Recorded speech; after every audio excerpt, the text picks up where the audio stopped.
So, today, I will finally be starting Apollo Justice Ace Attorney. Oh, I've been waiting. I have been waiting. Okay. Let's just get on with it. Apollo Justice Ace Attorney. We will start with Turnabout Trump. And I find it interesting that it's in two parts. Oh, look at that man. Okay, anyway, let's go. Let's just dive right in.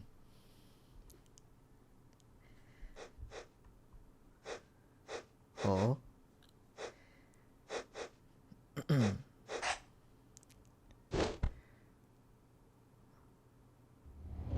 Oh, the game is so loud on my end. Oh my god.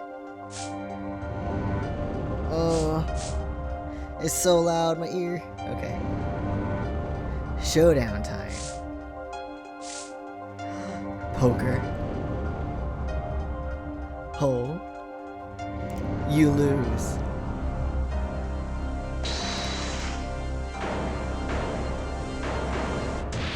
Oh dear. Oh, it's really loud. I might have to put the volume down.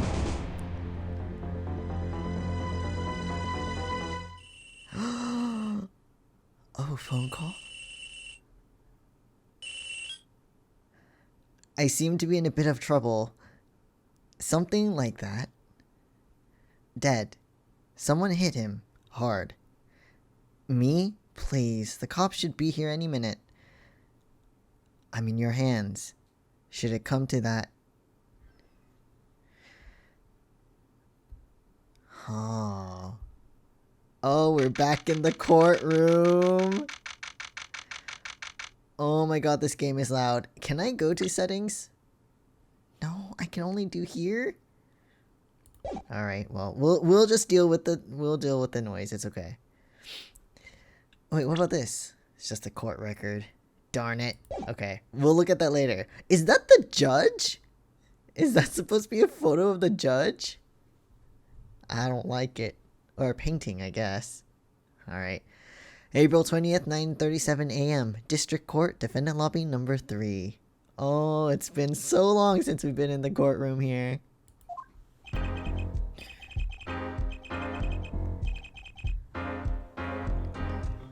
Panicked, palms sweaty. I can admit it, I'm nervous. Oh, good morning. Oh, hello. Good morning, sir. You look tense, Justice. Wound up tight. He looks so kind, but we know the truth.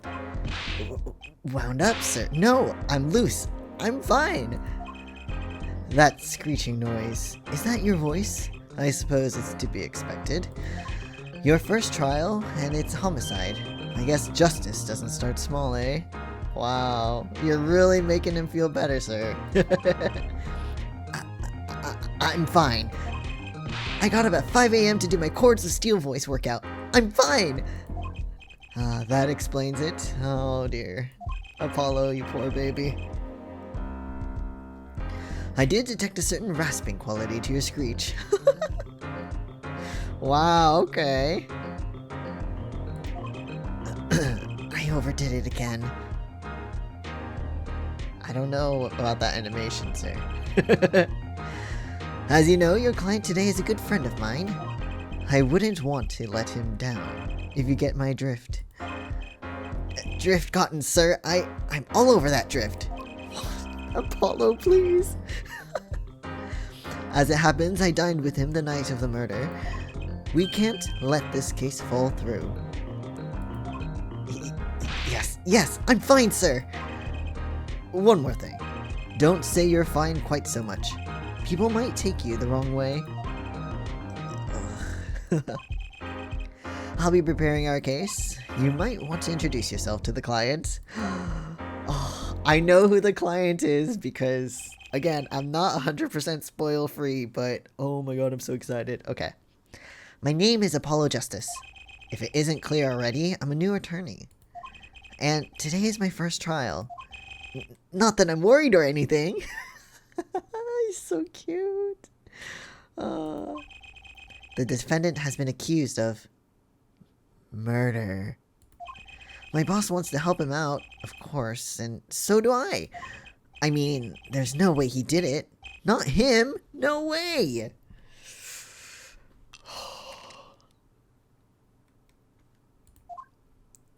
There's no way our client did it! Sorry, I'm so excited, okay? I'm too excited, maybe. Oh, okay, I'm good. I'm good. Whoa! Good morning. Silent. Just silence. You're making me nervous. Morning. It's all up to you today. First trial. Nervous. Meeting him. Cardiac arrest. Okay. I think I'm supposed to say something. Help. So, you're fine. I'm fine. Mr. Fine, is it? Uh-huh, totally. I did remember you having an odd name. Well, we're off to a great start. Oh, Apollo, calm. Though, to be fair, I have no right to tell him to calm down, because I am... Whew. Are you sure you're okay? I mean, with me? Enough with the question mark, we know who this is. Mr. Gavin is a top-notch defense attorney, and he's your friend, so why? Huh? You'll see. You can do it. Be confident. I'm really sorry this happened to you. I mean, it's time, shall we? Yes, sir. I don't like the front-facing sprite of this man, but everything else, I'm like, dude, he is looking good. Sorry. Okay, I need to focus. First trial, here comes justice. Oh my god, I'm so happy. Okay, I need a sip of my drink.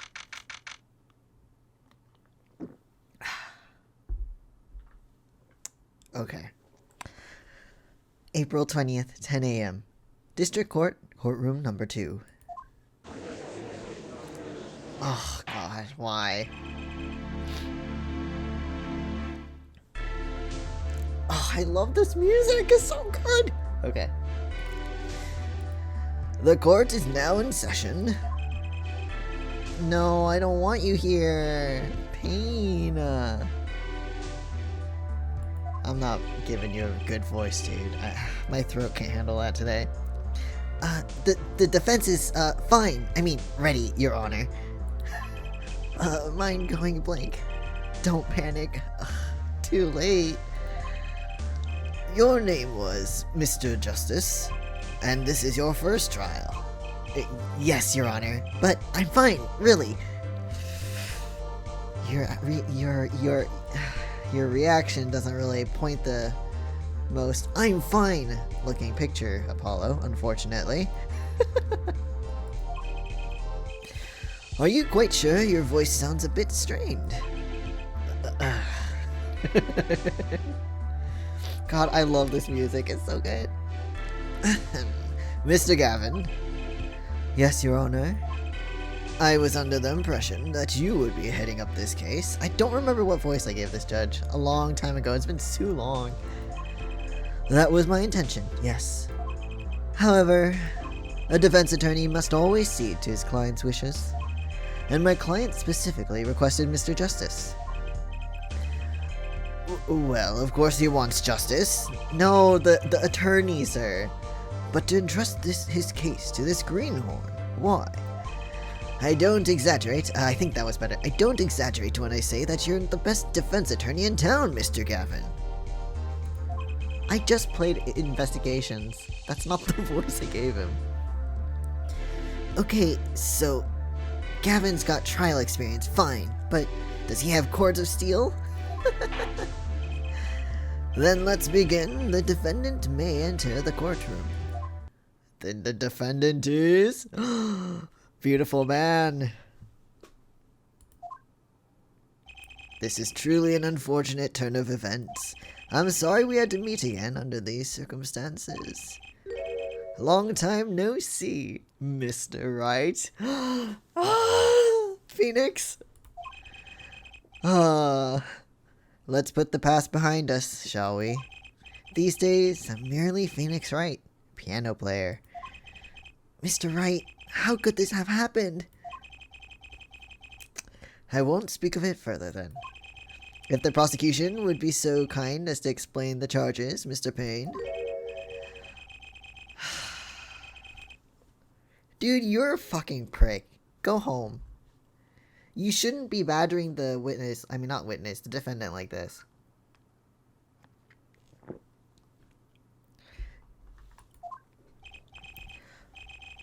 Winston, you should have just... Oh, God. I can't believe he grew his hair out like that. Ugh.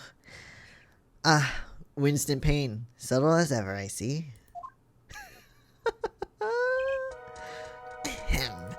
The crime occurred at the Borscht Bowl Club, a Russian restaurant. Okay, I think that's a good voice for you. Oh my god, the music is even louder. Okay.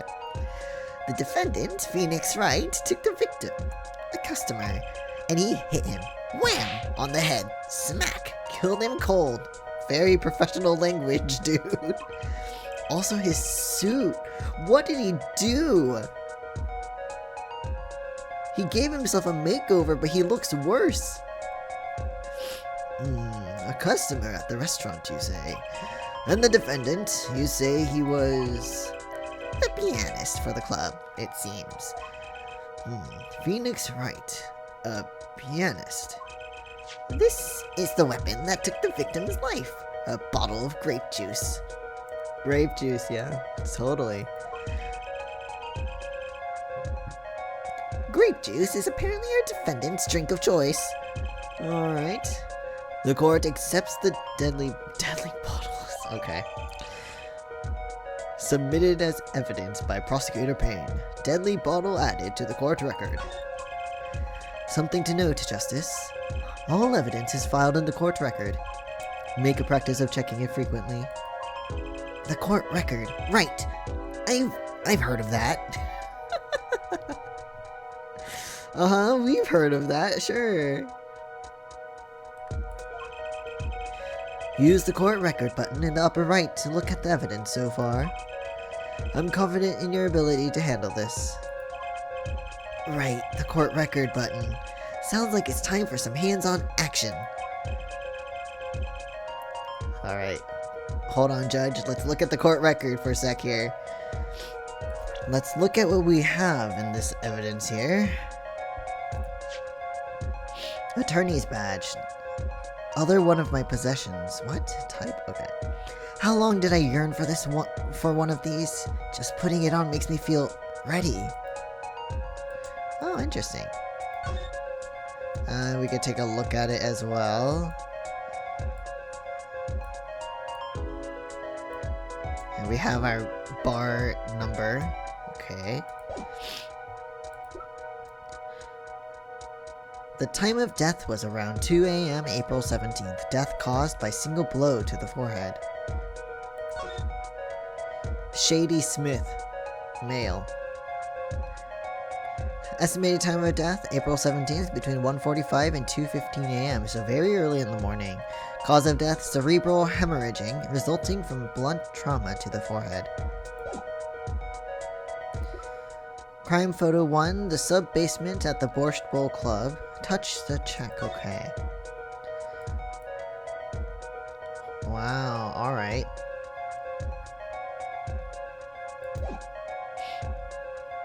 Is that it?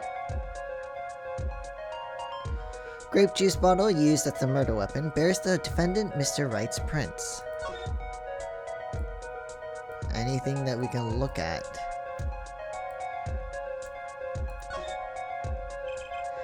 Grape juice. How long has it been since I drank grape juice? Apparently it's Mr. Wright's favorite drink. I wonder how well it goes with borscht. Borscht. Huh. Anything else in here that's... The bottle is completely empty. Oh, that's it. Okay. I think that's all the evidence. Yeah. But just who was this, Shady Smith fellow? We believe he was a traveler, Your Honor. A traveler. Been out of the country for a number of years, I see.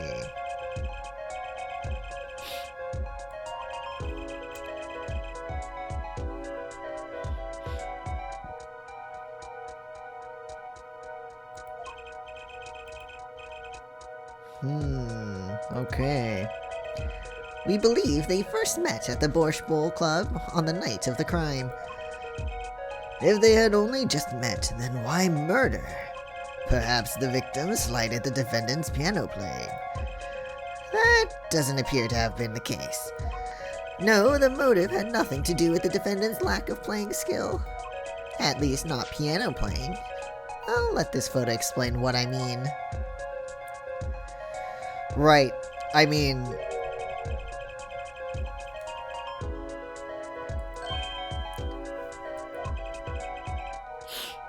Isn't poker gambling? That is a crime in of itself. No, it's a crime if money is involved. Pain, fuck off.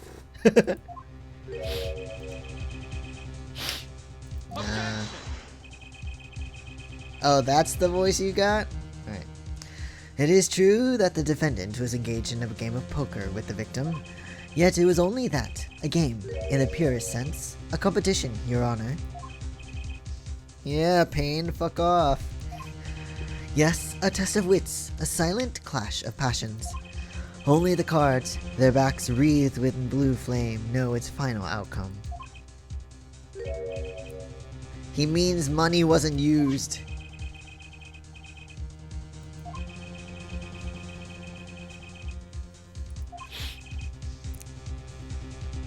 Dude, I mean, just because you do that shit doesn't mean everyone else is doing it to impress women, okay? Doesn't it Pain have, like, a wife anyway? I don't know. What's his problem?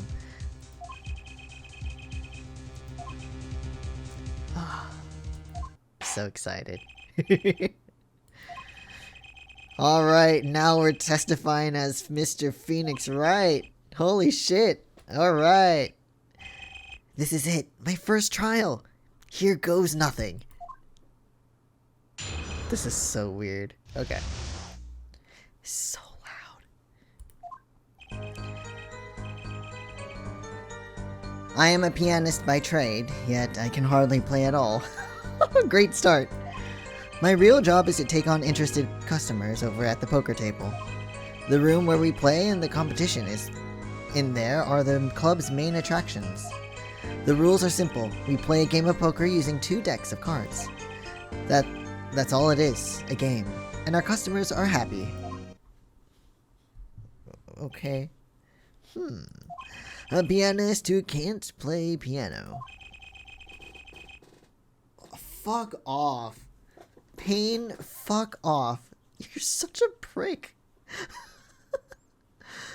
Better than a defense attorney who can't defend. What an asshole. The judge is like, Okay. Very well, the defense may begin the cross-examination. Right, Your Honor. My first cross-examination. Don't blow it. Are you alright? You're sweating bullets. Bullets? Where? It's a figure of speech, Justice. Your voice sounds strained and raspy, too. My brain feels strained and raspy, sir. Oh, Apollo, you'll be fine. You'll be fine. Don't worry so much. You're good. You've watched me perform cross-examinations many times. Though you've never done one yourself, have you? Care for a refresher? What to do? Should I ask Mr. Gavin for a refresher course in cross-examination? Nah, I'm good. I've played enough Ace Attorney to know how this works, dude. No thanks. No need for help here, sir. I think I've got this one covered. I think you'd better do more than think. You know it, or you do not. I'm fine. The cords of steel are ready for battle. My weapons, press and present. Find any inconsistencies and lies in the testimony, and reveal them to the court. That is crossing. You're gonna explain it to me anyway. Why did you ask? You were gonna explain it to me anyway. I said no, and you still told me. That is cross-examination. Learn it, know it, do it. Inconsistencies, lies. Phoenix, right? As if Phoenix... Phoenix Wright would never lie, and it's up to me to prove it. Oh no. He's got too much trust. Oh no. Apollo, you pure lad. Alright. Let's begin. That is just too loud. Oh, so we got present, or press on the left and present on the right. That is very interesting. I mean, this format is for, like, the phone. So I understand why it's like this, but okay. You can hardly play. Oh, I play sometimes, when customers demand it. So I play them one song, that's usually all they want. Was that supposed to be a boast just now? The title of pianist is a mask, a respectable face I wear for the world at large. Don't we know this already, Judge? You already forgot? Okay, so the real job is to take on interested customers over at the poker table. Press again. They pay you just to play poker. That would seem to be the case. I am a professional after all. Bah, do I detect pride in that statement? Fuck off. You and your pride. Look at your weird... What color is that? Lime? Chartreuse? Whatever? And seriously, that haircut. Just cut it back to normal. You look better before. I mean, wear what you want. Don't let me judge you. But still, like... You're in a professional setting here. Again, though, it's Ace Attorney, so what am I to... Who am I to say, right? It's just hard for an honest, hard-working member of society like me to imagine. Yes, your imagination was always a bit limited, Winston. I had played poker for 7 years in that little room, and I've never lost once. That is pretty impressive, though. What? You see why the customers come now? Defeat the undefeated poker champion. It's quite a draw. That is, I'm quite a draw. Wait, you've never lost once? Not even one time? As I said, I'm a professional. Wow, that is pretty good though, seriously. He's played poker for 7 years and not lost once. Is that even possible? Alright, so the room where we played and the competition in there are the club's main attractions. We really don't have anything in the... Okay. So just true Ace Attorney fashion, we've just gotta press everything. The room in the crime scene photo is an attraction. It has quite a history, actually. The Borscht Bull Club used to be a gathering spot for black market types back in the day. Black market? I love Apollo's, like, expressions, too. They're so funny. Very animated. All in the past, things like the black market are only on the silver screen nowadays. Suffice it to say that there were a lot of deals being made under the table. Right there in that room. Is there anything different, interesting about this room? Other than the poker chips looking pretty flat. And I mean they're flat, but like, never mind. A smoky room, gambling hoods. You know, just looking at this picture makes me feel bad. That is not the voice I just used. I'm so sorry. The bosses get... Oh god, hold on.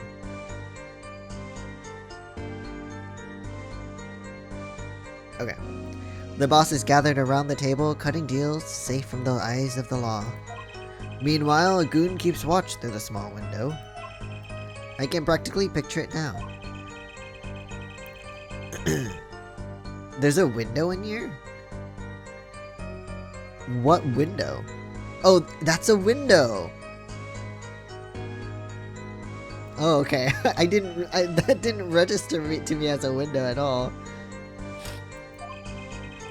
The room had a few other tricks to it, though it was common knowledge to our regulars. At any rate, they come to play poker in a room steeped in history. Despite the dark past, it was all just good, clean fun. Clean, yep.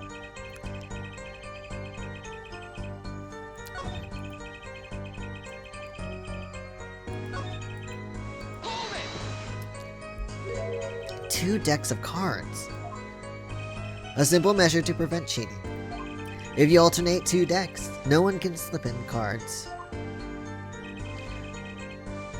But if the two decks are the same, then that's... Well, I mean, I assume that if you're using two decks to prevent cheating, then you need to have two decks that are different, right? Because if you just have two of the same deck, then cheating can still fucking happen. They're just the same cards. In addition to the cards on the table, there are some lying scattered on the floor. That is true. Precisely. Cards on the table, cards upon the floor, each one forming a complete deck. A crime scene painted blue by a sad sweep of cards. It's poetic, really. Huh. Incidentally, we used two types of cards at the club. One deck of cards was red, the other blue. There we go, that makes sense. As I recall, in poker you make 5 card hands. I can see how it would be easy to cheat. Yes, a game of hands. Why did you phrase it like that?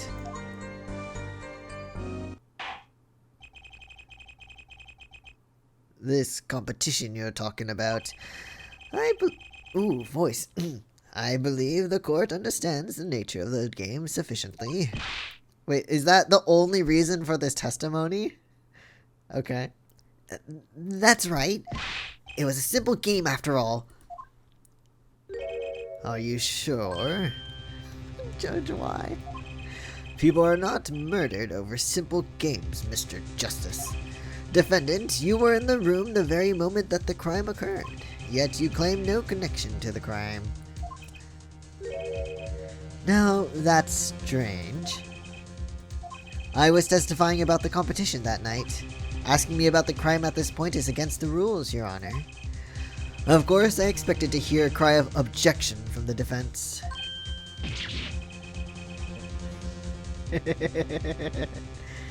I completely let that one slip by. It's your first trial, you're fine, it's early in the game. Don't despair yet, Justice. Sir. Right, there's something I'd like to make clear. Namely, your connection to the case at hand, and I'd like to hear it from you. Sure, why not? Whoa.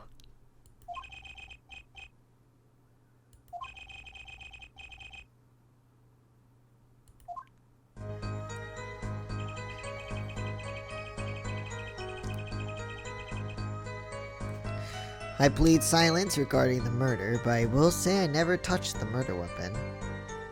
Really?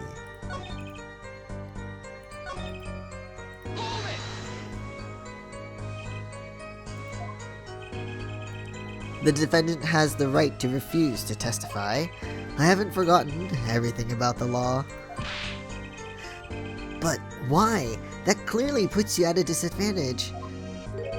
And it's your job to turn that around in our favor, yes? Great, like I didn't have enough to do already. Apollo being an attorney isn't easy. I wouldn't know, but I'd assume so. Justice, didn't you detect anything odd about that testimony? Huh? Wait, something he said did ring a little strangely. Just one thing. Now, what was it? When you figure it out, I'd suggest presenting evidence. Evidence that contradicts the testimony. A contradiction in Mr. Wright's testimony? But why? I'd better check the court record. I can't imagine Mr. Wright lying in a testimony. Oh, I know what it is, okay. I remember when we checked the record. Isn't it a little early to be jumping to conclusions? This is your first cross-examination. Take it slow. If you need more information, don't forget to press. Right, I got it. I'm fine. Time to listen to that testimony again. Okay, I know. Hold on, Phoenix. Let's skip. Here we go. Never touch the murder weapon. However, Phoenix, I'm sorry to say, but the murder weapon unfortunately bears your fingerprints. Objection! So, you say you didn't touch the murder weapon? This grape juice bottle? Right? So I said, poor boy. Something the matter, Mr. Justice? Oh, Payne, stop. Oh, no, no, no, no. It's the only time I wish my PG tuber didn't have the meow mouth, like the little meow mouth. I hate it. I did not want to see that on his face. No.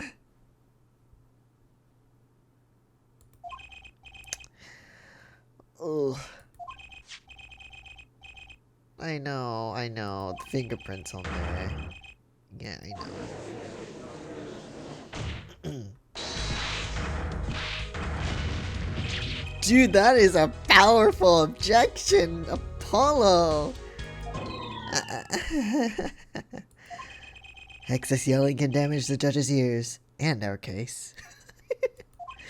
But what about my cords of steel?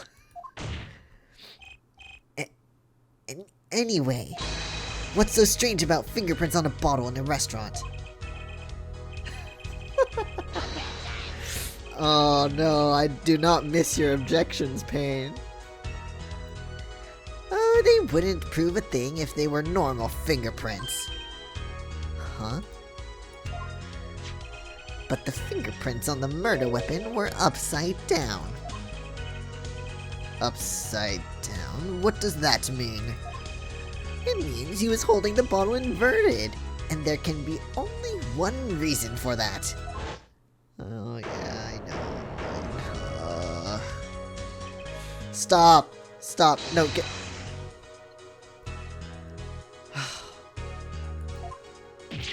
I don't miss Payne at all. Mr. Gavin, I think things just took a turn for the worse. Oh? I see no problem, Justice. Huh? The only thing that matters is the truth. There's a good reason for everything. You'll see.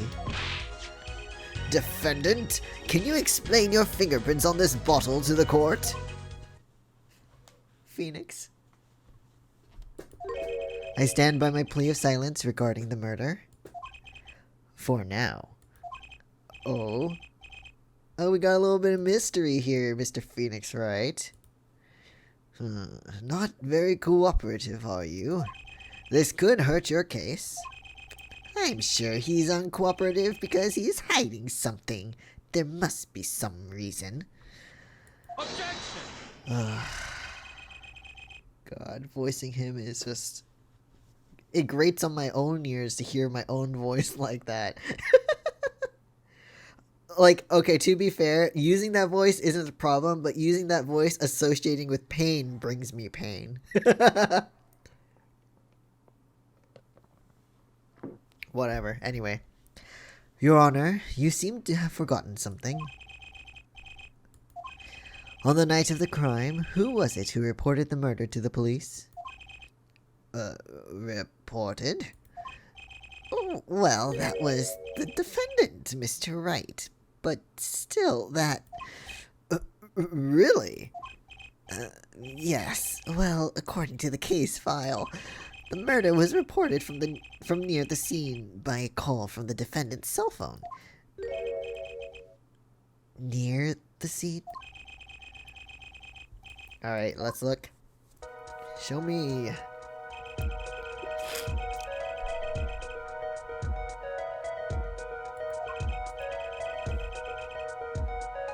That's fair.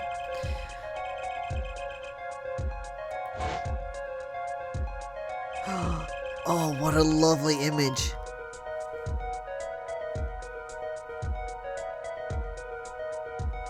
What is all of that on the piano hood? I don't want to know. He still has that phone? Guys, okay, listen though. Hold on. Cause Phoenix, get a new phone. Because Phoenix Wright Ace Attorney takes place in like 2018, maybe? I don't remember exactly, but like when the game was made, the timeline was like it took place in the future. Apollo Justice, this game takes place in 2025 and around that time, 2025, 2026. What the fuck? Okay, to be fair, sometimes I want an old phone. I miss the flip phone and I miss the buttons. But how does he still have the same phone?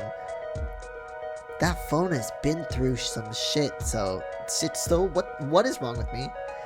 Has been through some shit. Oh my god, I cannot speak. Seems to be a trend in my streams here. Wright cell phone added to the court record. The defendant could have just fled the scene of the crimes if he so chose, yet he fulfilled his duty as a citizen and reported it to the authorities.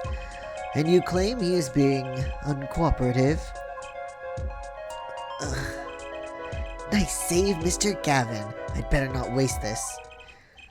I think the prosecution has toyed with our client enough for the time being.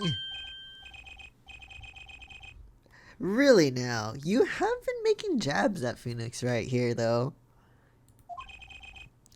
What was it you said? The defendant was in the room the very moment that the crime occurred. How can you possibly know this? You know that is true. Where did you get that information, sir?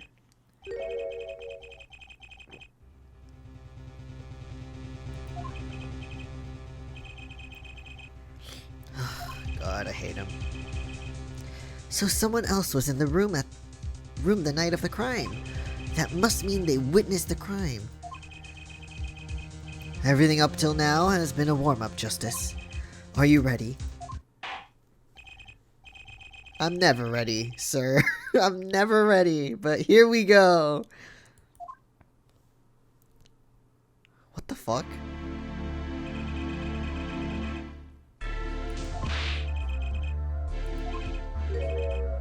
She's right there, dude.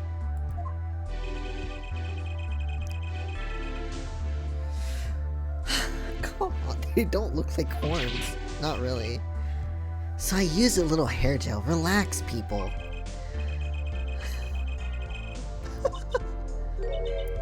You are sure? Okay. Isn't violence against hair crime? What?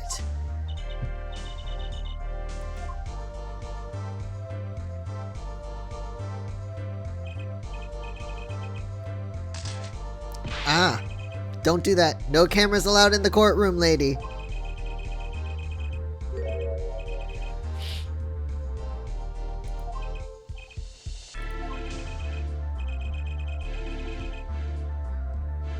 But isn't it? You're not allowed to have a camera in the courtroom, right? I mean, okay. My name is Olga Orly. I am employed as waitress in Borscht Bowl Club restaurant. Then why the camera? Of course, it is my pride to serve borscht that is naming restaurant, but I also perform, how it is said, other service. Stop, that actually hurts a bit. Like for example this one. Oh, that is a nice picture too.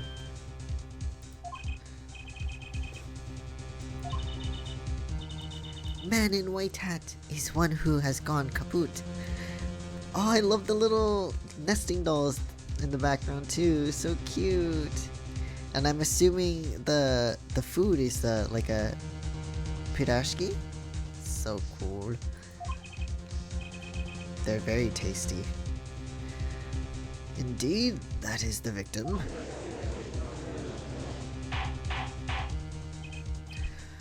Alright. I mean, it's just a picture of them talking. It is same way as I drop cold bowls of borscht on laps of customers. Casually.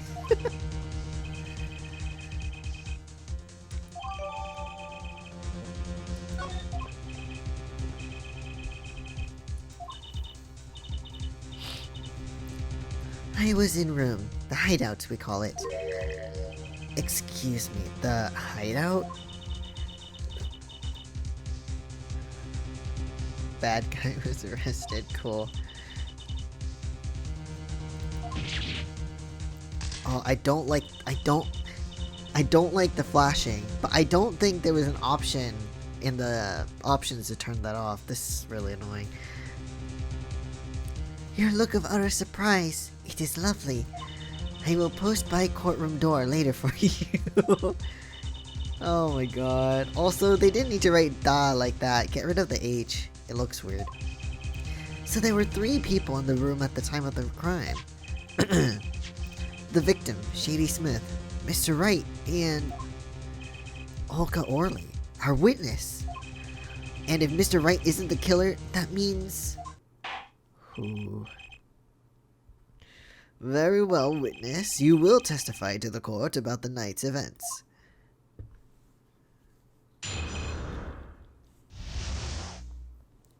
That fateful night. That night, customers asked me to deal cards for a game. It was cold. Both players played with hats on. The victim, he plays whole time with his hands on locket at his neck.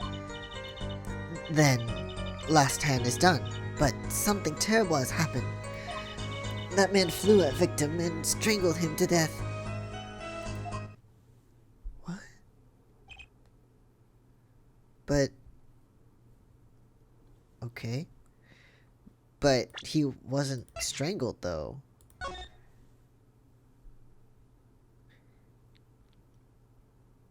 I mean, because in this report, even if it wasn't the cause of death, they would write that down, right? If something had happened. Or, like, if they found something else on the body that's especially concerning. But that's not written here at all. I don't trust that testimony.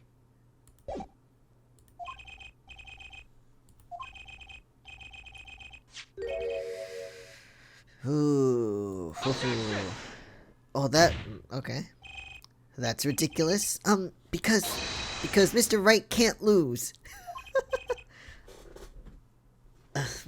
Justice? Maybe you can come up with a more legitimate objection. But he hadn't lost in 7 years. I know, you lost a lot. Until Phoenix Wright came. Or no, Mia Fey.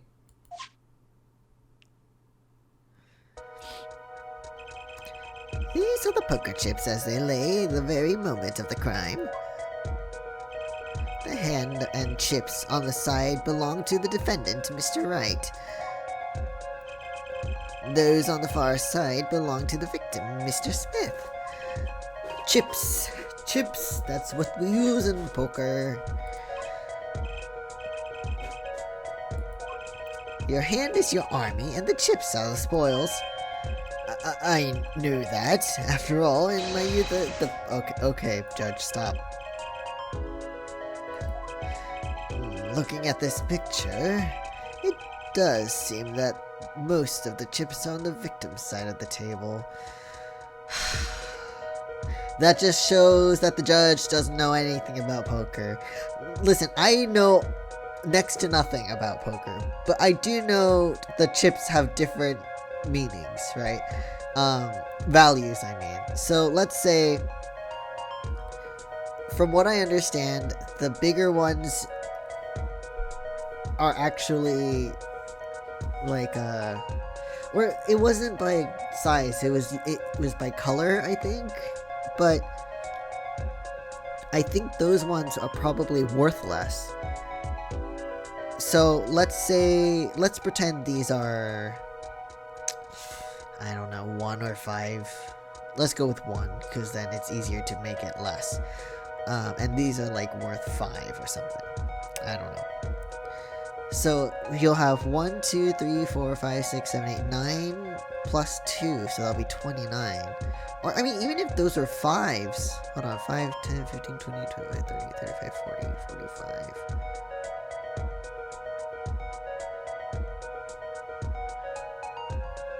Oh no, if it was 5s, it'd be less. I'm gonna assume they're 1s then.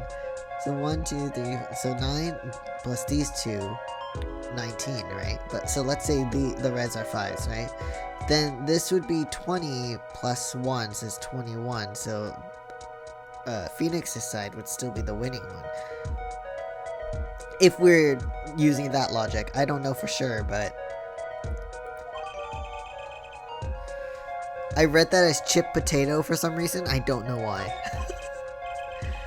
Very well, the defense may cross-examine the witness.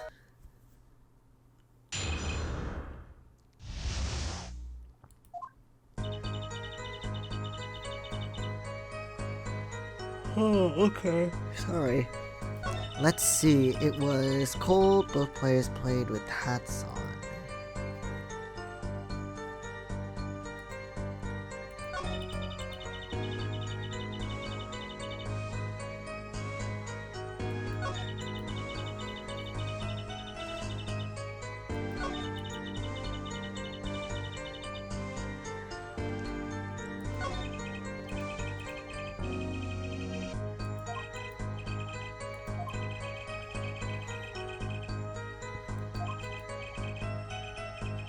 Okay.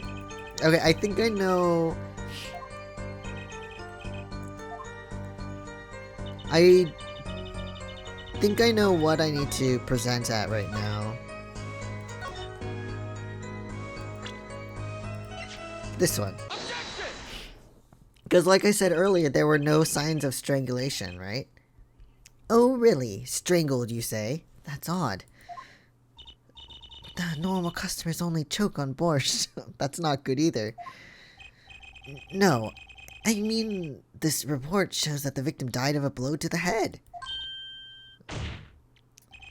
Miss Orley, really now, did you witness the crime? Wow, nicely done.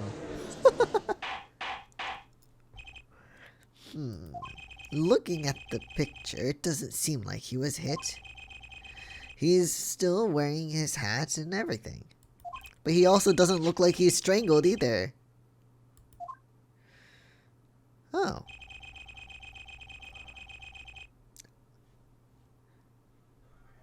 Huh.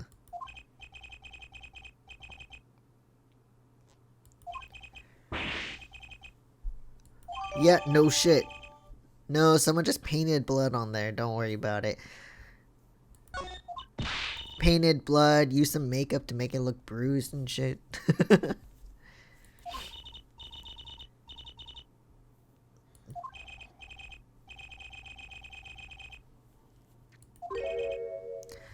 Ooh, Justice. I admire your enthusiasm, but perhaps you should think this through once more. What do you mean? I found a contradiction. There's one thing in your testimony that troubles me. Wait, what seems to be troubling you? There's such a thing as thinking too much. This horse is dead. Let's stop beating it. There's such a thing as thinking aloud too much, too. Wait, you heard that? Can you read my mind? Asked you to deal cards.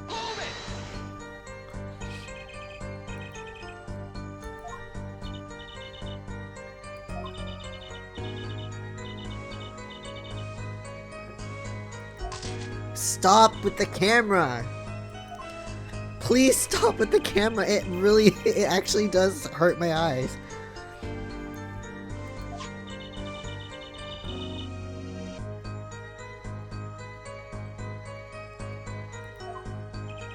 Thank you for not handing out flyers during the cross-examination. It was cold, both players played with hats on.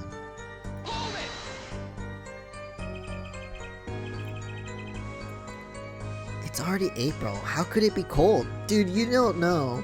It could be cold in April. At Borscht Bowl Club, we have pride in authentic rustic Russian restaurant theme. Outside it is city and spring, but inside it is always as cold as Mother Russia. That's... wow, okay.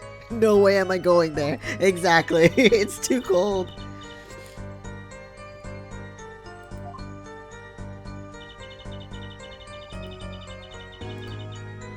Hold on. Okay.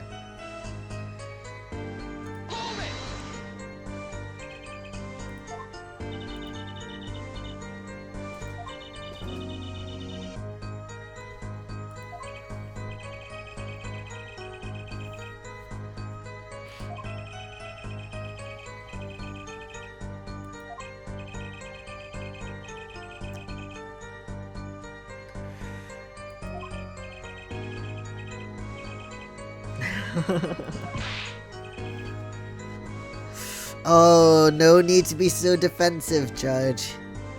That just proves that you didn't think that. No, it's a locket. No, it's considered bad form to poke fun at the hard of hearing in our society. Hard of hearing or hard of understanding?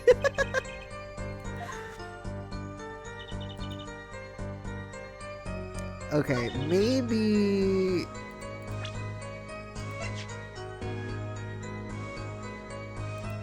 Wait. Maybe... He is wearing a locket here. That is true.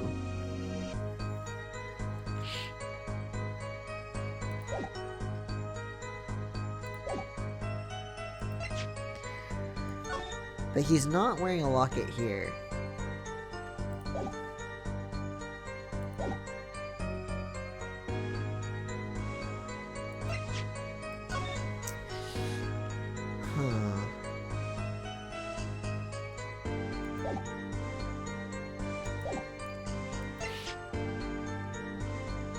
I don't know if presenting this would work, though.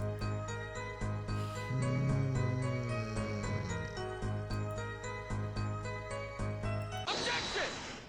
Oh, nice. Okay, I wasn't sure if I had which photo to present. Okay. You know, there was one curious part in her testimony, just like Mr. Gavin said. But what does it mean? Mr. Justice, would you care to explain what it is you're thinking so intently about? Recall the testimony, Your Honor. The victim played with his hand on locket at his neck, I believe she said. I hope you aren't about to raise an objection to the witness's grammar. No, dude, chill the fuck out and let me finish the sentence. No, but look at this photograph. There's no locket. Do you see a locket on the victim's neck? Well done, Justice. I'm impressed. I knew you'd be able to handle this. But what does it mean? He has such a kind smile, but I know the truth. If we are to believe this witness's testimony as is, then the locket disappeared following the victim's death. Lockets don't just disappear, Your Honor. It's quite simple when you think about it. If the locket is gone... Oh. If the locket is gone, someone must have taken it off, no? Taken it off? Wait, you don't mean... The defendant wasn't strangling the victim at all. He was taking off his locket. Wouldn't that explain it?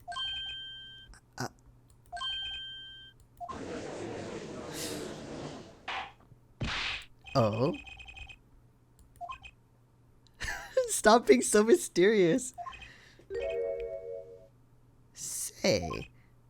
Yes, attractive and mysterious. I just noticed this, but you have something hanging around your neck, don't you? Oh, you mean this? Yes, it's a locket with a photograph inside. A photo of my daughter. Ta-da! He has a daughter! Come again?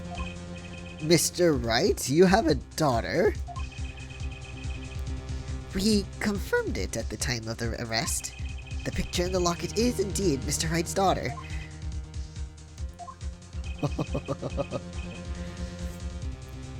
So, Mr. Wright has a locket too? Why don't I buy that? This is just a coincidence. I love that pose. It's so cute. He's like little pushing his forehead.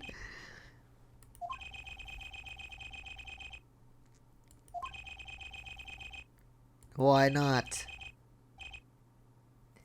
Do you not know how poker chips work? Oh. Miss Orley, you will testify to the court about the game played between the victim and defendant.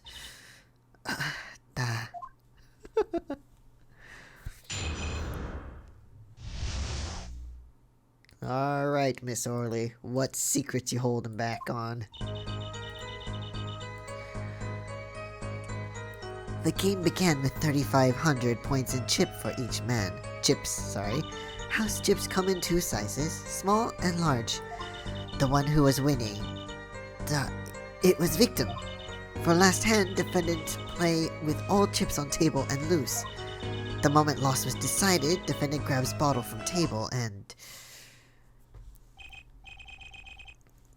Well, we need some clarification then. Which chips are worth what?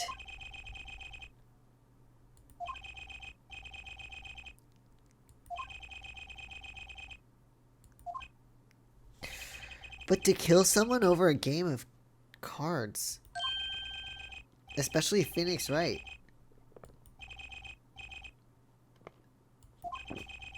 Methinks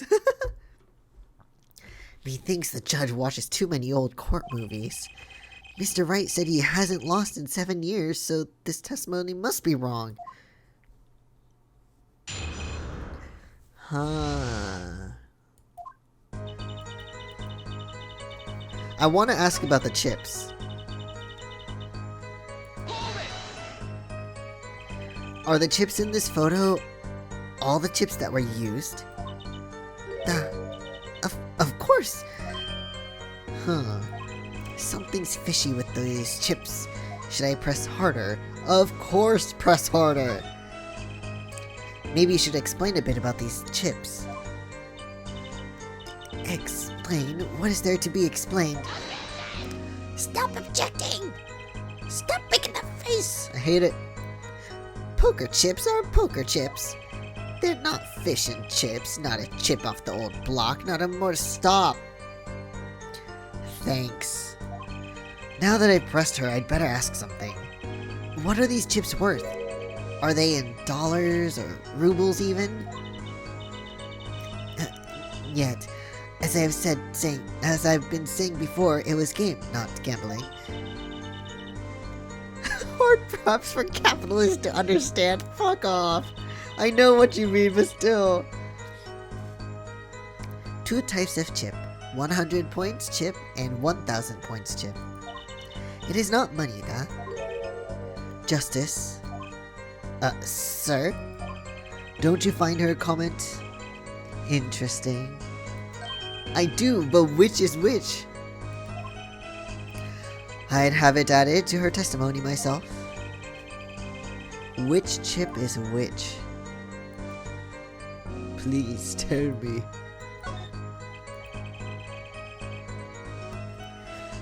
Yes, I do think deserves further scrutiny. Add it to the testimony.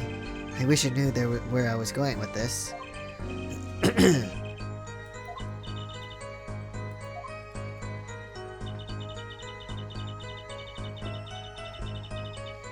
Which one is which, Olga?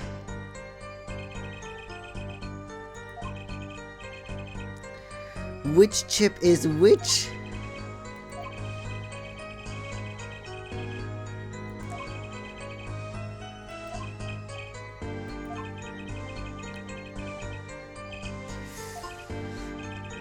The two types of chips.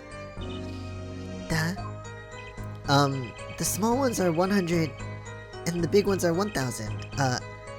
Right? Of course. Stop.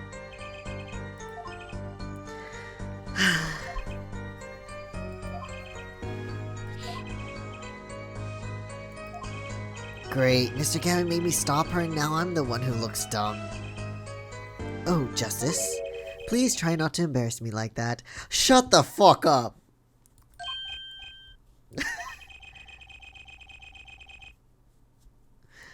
Oh my god, shut up.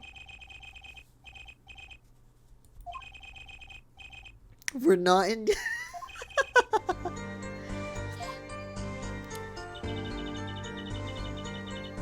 So, we're saying that the big ones are 1000 and the small ones are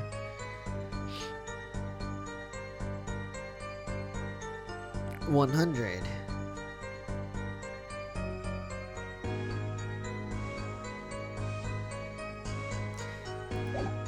But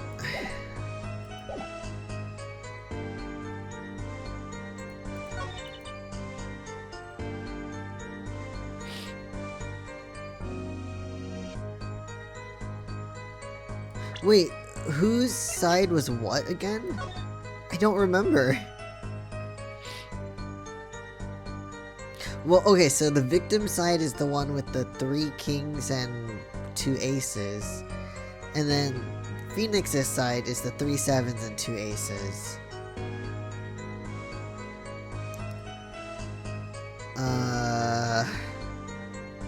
So if it's calculation,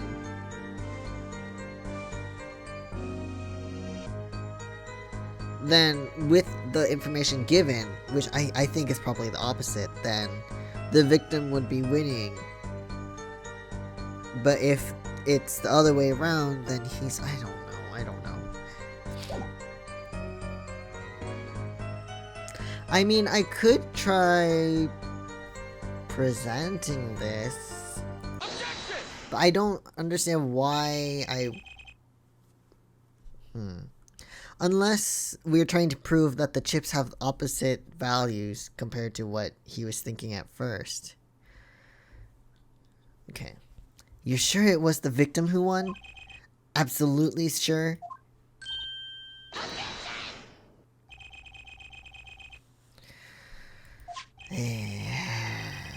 I know. It shows Phoenix is the winner. Shut the fuck up. Of course, Your Honor. In this photo, I see small chips and I see large chips. Tell me which were worth 1,000 points.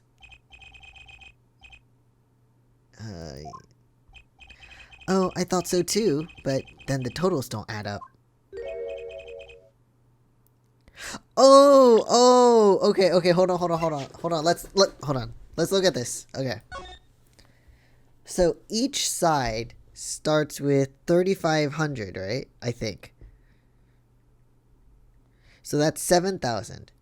So let's see.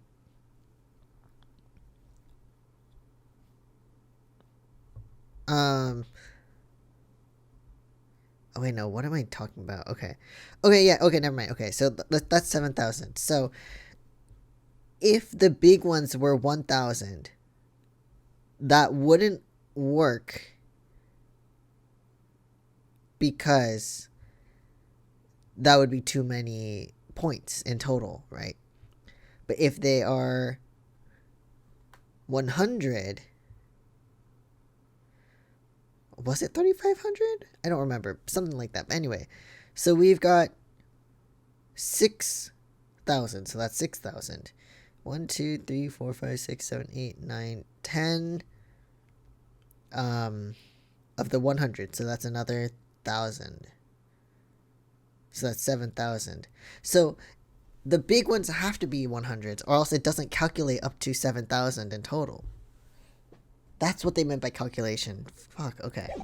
At least I got it after, I guess. So the big ones have to be worth 100, and the small ones have to be worth 1,000. Got it. Let's review what the witness told us. Each man started with 3,500 points in chips, and the combined total value of the chips was 7,000 points. Exactly. They are, Your Honor. Now, look at this photo that allegedly shows all the chips. If the big chips are worth 1,000 points and the small chips are worth 100, and you add them up, it's a lot. Do it yourself. You aren't in kindergarten, are you? 10,600 points. The chips don't add up. This clearly contradicts the witness's testimony. But why? How could this be? Exactly, Justice. Now that you know the what, you must determine the why. Right. There's only one possible way to explain this contradiction. Starting points were wrong, chip count was wrong. Both were right. There's only one possible way to explain this contradiction.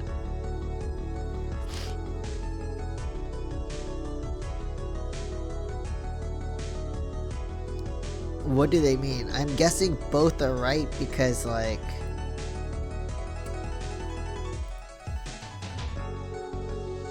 they're right, it's just a calculation was wrong. Each man began the game with 3,500 points. If all the chips were indeed shown in this photograph, then there can only be one answer. The value of the chips was the other way around. Exactly.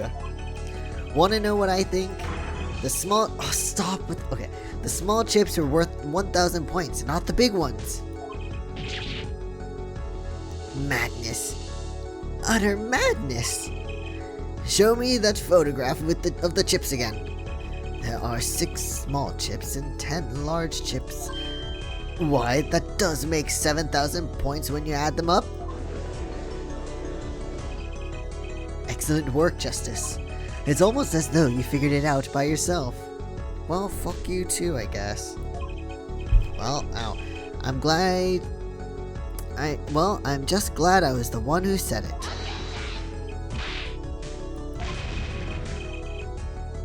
Yes, it does. Can you guys fucking count? Judge, that changes everything. Fucking Christ, Payne, you're so stupid.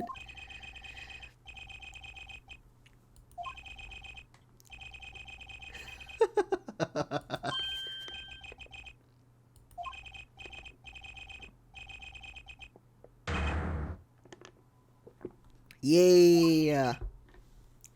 Well now, it seems that Mr. Wright was winning that night after all.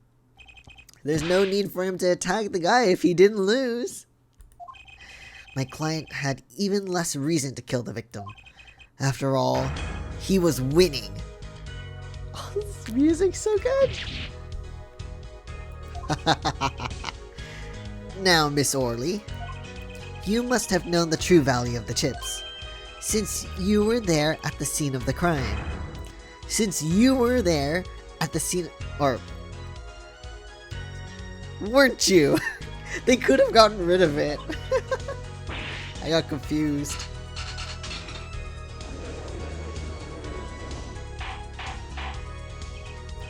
Order, order. It appears our defendant has lost his motive. and Mr. Wright's supposed defeat never happened. We must now ask ourselves whether we...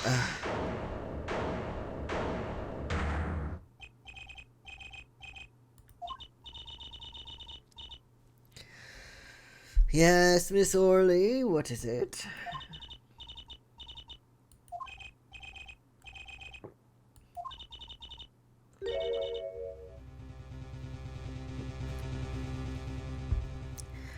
Okay.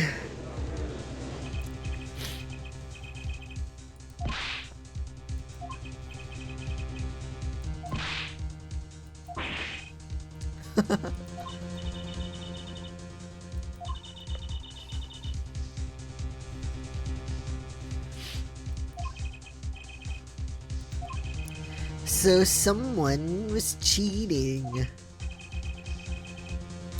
This certainly has, Mr. Christoph Gavin.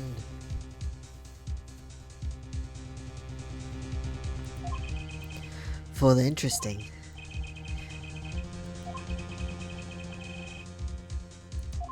I totally forgot just how exhausting these testimonies could be. I'm totally for it. Like, I'm really excited to be doing this, but man, they're making me tired at the same time. So they both had a full house. There's 4 of each card in deck from ace to king. If you look at the men's hands, cheat is more obvious. What do you mean?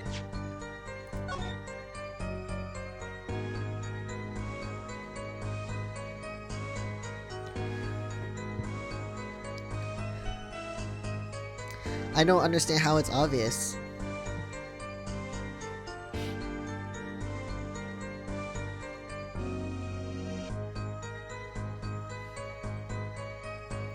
Because all the cards are different suits, it can't be like they had multiples of the... Anyway.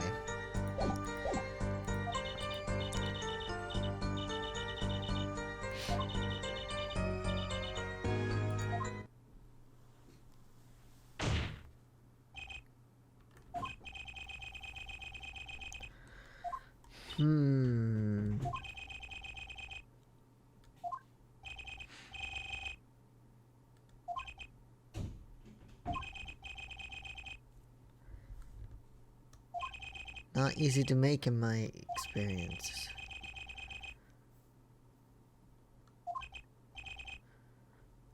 Mr. Gavin? What's a full house? Probably for the better.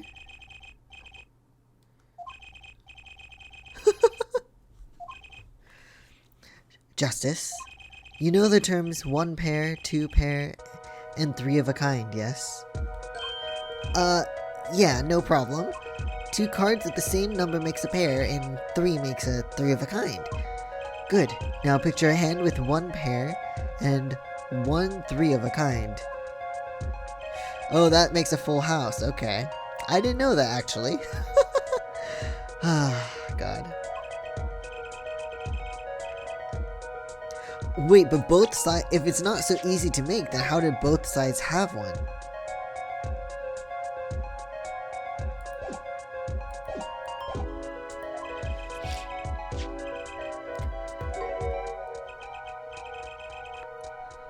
That is pretty strange.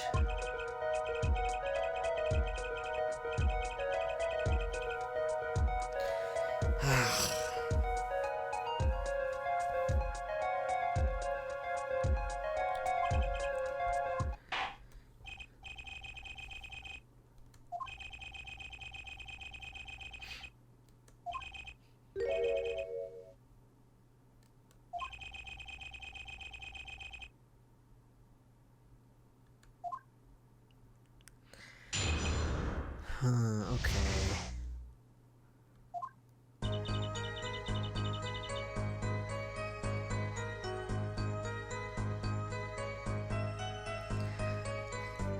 Both men full houses. There's a 4 in each card.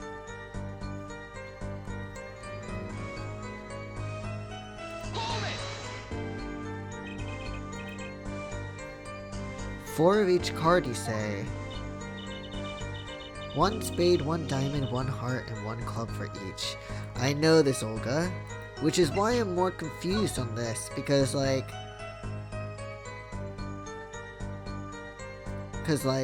heart, spade, diamond, clover, heart. None of them contradict anything here, so that's weird. So I don't really understand where she's going with this one. It is interesting fact that this number 4 comes from number of seasons.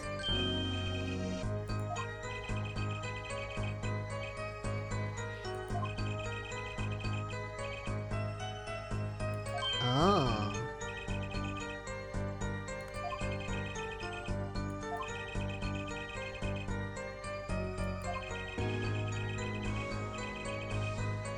I didn't know this. That's interesting. We're going to be in this courtroom for a year if it keeps going like this.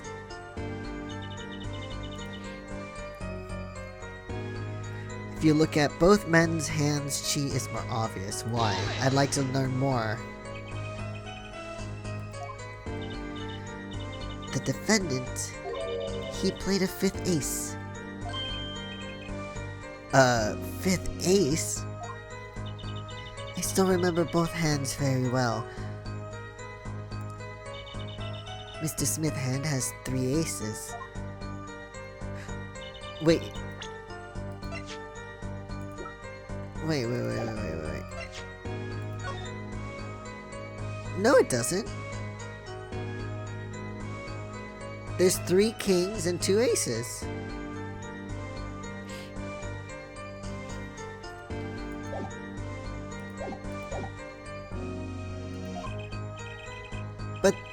But in the photo, no.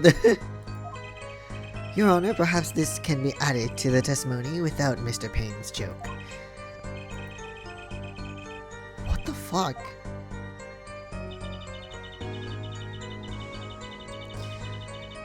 Mr. Smith's hand has 3 aces and Mr. Wright's 2.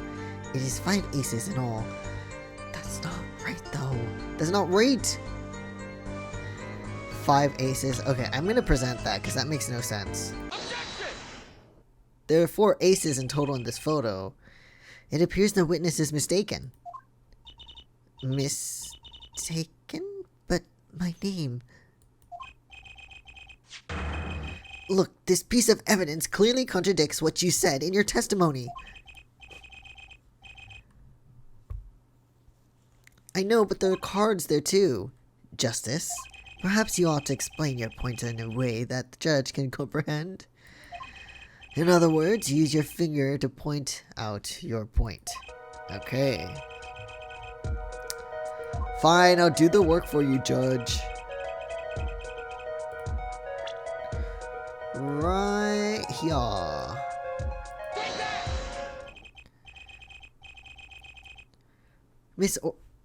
Oh, my cat scared me. Foxy, you were on my bed, under my covers. Hi. Were you sleeping? You look very sleepy.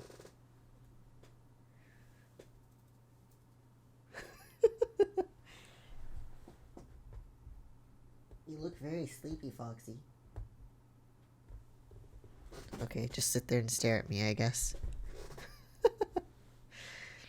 Miss Orley, in your testimony, you made the following claim. Mr. Smith's hand has 3 aces. But as you can clearly see, the victim's hand only held 2 aces. What are you objecting to now? No, then that totally, disproves the whole thing about cheating. But the defendant's hand doesn't... Take another look at the evidence. As you can see, the defendant also had 2 aces in his hand. Where's this 5th ace? I see cheating alright, and it's going on right here in this courtroom. The flashing needs to stop.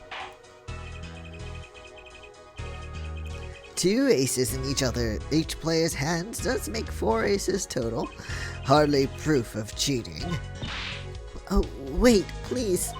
It is true. I have seen it. The 5th ace. There was cheating, I swear to you. That's odd. She must be lying, yet she's the most sincere I've seen her all day. You're right to trust your instincts. Mr. Gavin? Who knows what lies in store for us in the trial ahead? Your Honor, if I may, I have a suggestion. Excuse me. What might that be, Mr. Gavin? If you don't mind, perhaps we might examine the actual cards. Mr. Payne? Yes. The players' hands that night were set aside as evidence, were they not? The defense would like to request that the cards be shown to the court. Foxies, don't sniff that. Very well, the prosecution will submit the evidence. Which will you examine? The victim's cards or the defendant's cards? If these cards don't prove cheating was going on, nothing will. Now, which of these hands is more suspicious? What the fuck? I don't know. Everything's suspicious. Hold on.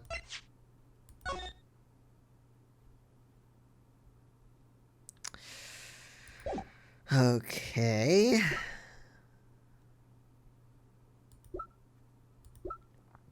Wait, can I look at the phone? Old ass phone. What the fuck is this?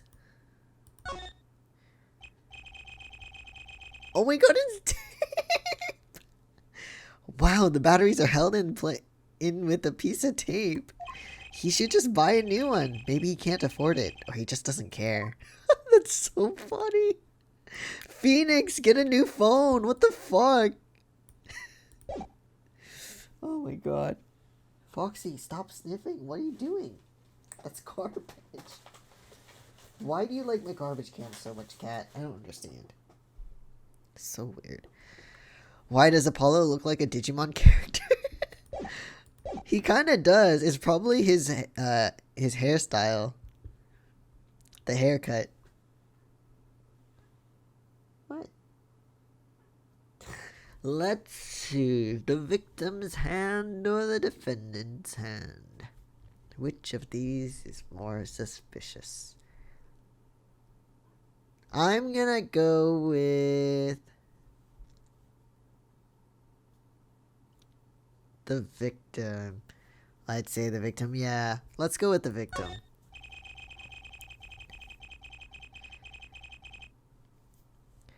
It was the victim's hand that changed over the course of the witness's testimony. The defense requests time to examine Mr. Smith's cards. Very well, Mr. Payne, if you would. Very well. Okay, let's take a look at these. Well, time is a-wasting. Get to it, Justice. Yes, sir. Oh, the game did it for me. When examining evidence, be sure to view it from all sides and angles. I know, Christoph, I've done it already. Try using the tiles on the evidence viewer. That should give you a better perspective on the case. Okay, let's do this.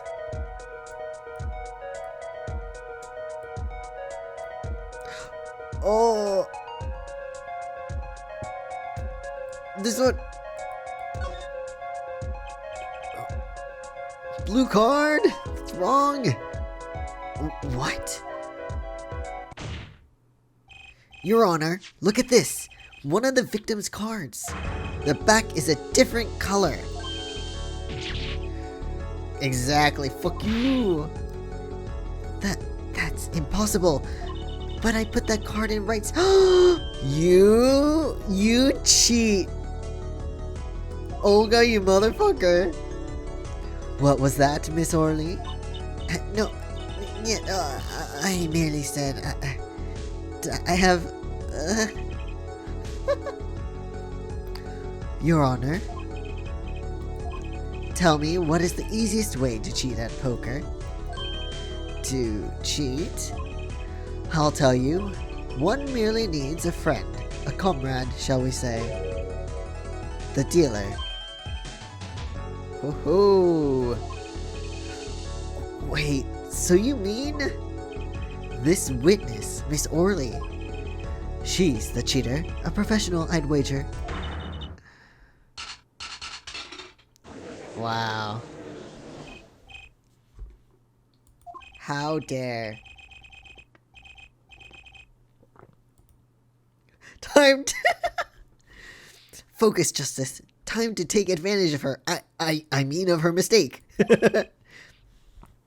Your Honor, please recall the testimony we just heard. She just confessed to cheating. Ergo, Miss Olga Orly conspired to cheat, not with my client, but with the victim, Mr. Shady Smith. Wow, the music got really loud. Not only did she cheat, she cheated poorly.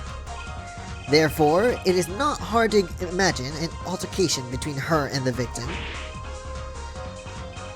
Wait, you don't mean the defense isn't accusing the witness, Miss Orly? Miss Olga Orly, are you? Time for justice. There were 3 people in the room at the time of the incident. And if Mr. Wright isn't guilty, that means I am. The defense accuses witness Miss Olga Orly of murder.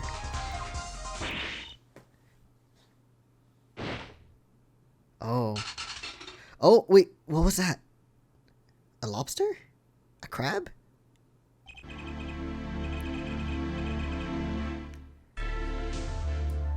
Oh, Foxy, what do you want?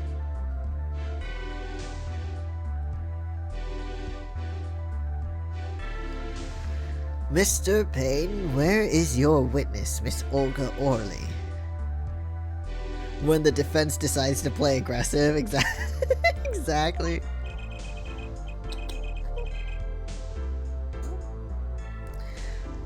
It appears she has lost consciousness, Your Honor. Mr. Justice, Your Honor. It seems you've presented a new possibility to the court, one suggesting a connection between the witness and the victim, Mr. Smith. And that means this court cannot pronounce a verdict for the defendant at this time. What? I did it. I held out. You last for a little bit, but I see no point in prolonging the trial this day. The prosecution will need to make further inquiries. Phoenix!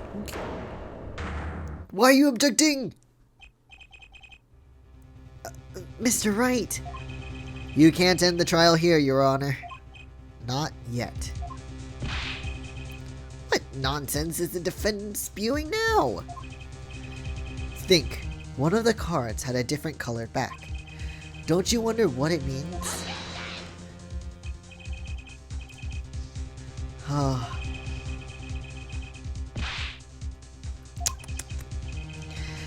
Mr. Payne, you of all people should know, Mr. Wright has a talent for the ridiculous. He's not wrong. He's not wrong. Perhaps we should get to the bottom of things. Let's clear up the facts about the game that fateful night. Oh my goodness. As was said before, we alternated between 2 decks of cards that night.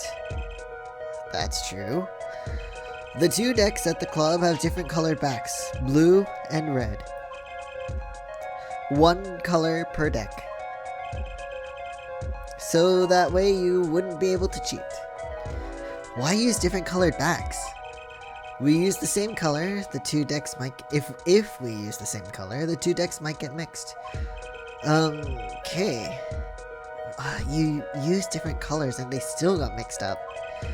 We used the red deck for the last game. Okay,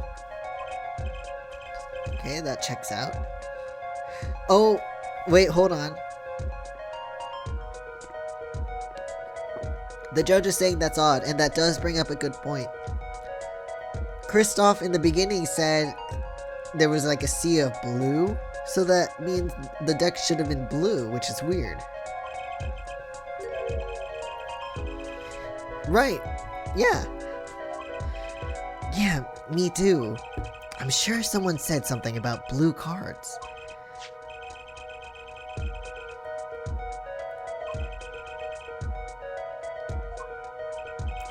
Yes, a card slipped into the deck would seem to indicate cheating.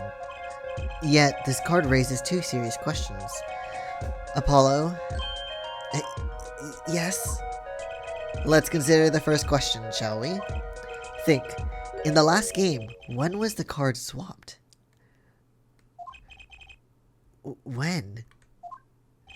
There are three broad possibilities here.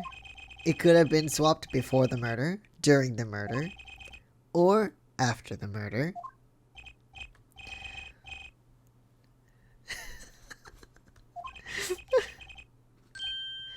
Oh, it might be as simple as you think, Mr. Payne, or it might not be. I'd like to hear what Apollo thinks first. When do you think the cards are swapped?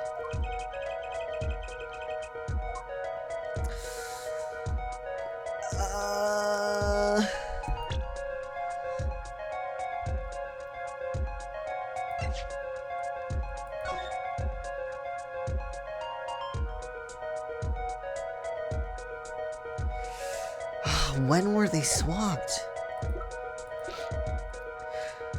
Well, it can't be during the murder because... Oh, I don't know.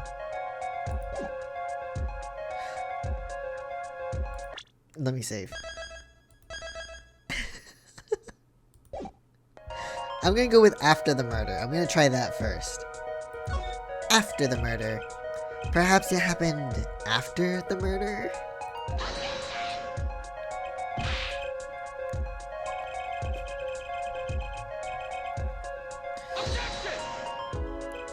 Yes, but tell me, how do you swap cards during the game? I'll take silly over impossible. Take it from me, son. There's a lot of silly things in the world, but very little impossible. Oh, even when the backs of the cards are a different color? If you pulled that during the game, you'd be caught in no time.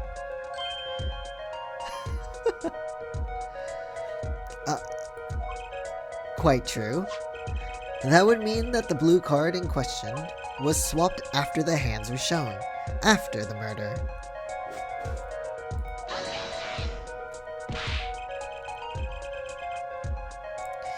Okay, this is going straight past silly and straight on to crazy. I ask again, what's the point of cheating after the game's over? Who would do that? Who indeed? That's one of the mysteries before us. Another mystery. Yes, a simple yet decisive question must be asked. Who swapped the red card for a blue card? Who? The game, the murder is done. Or, the game and murder is done. The victim is dead. Only two remain in the room, alive that is. The defendant, Phoenix Wright, and our witness, Olga Orly. Okay, so who was it that swapped the red card for the blue?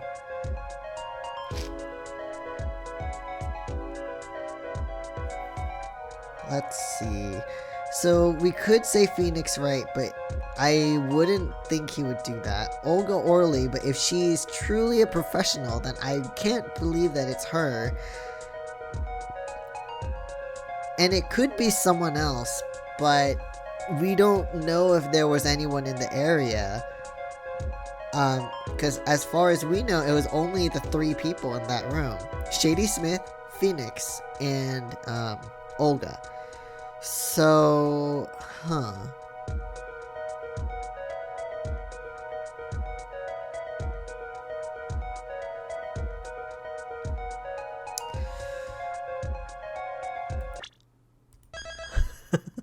I wish there was a faster saving option. I don't think it's any of... If I say Phoenix... then that's just saying that he actually did it, but that's not the case. But with Ace Attorney, we gotta think outside the box. It's not who of the three people did it, it's more of, is there a possibility that there was someone else that could have done it? Maybe. The one who swapped the cards wasn't Mr. Wright, of course. And, well, it doesn't seem like it could have been Miss Olga Orley either. What are you suggesting? That's hardly a logical conclusion, I'll admit. As the defense, I think it only makes sense for you to name Miss Orley at this point. Yes, I know. But she was the one who dealt the cards, right? I just can't believe she would make the mistake of swapping the wrong color card. Wrong color card. And if the card was swapped during the game, it'd be obvious. Phoenix, are you okay? Oh, my apologies, Your Honor. I was just thinking how much fun all this is. You're being accused of murder. Okay.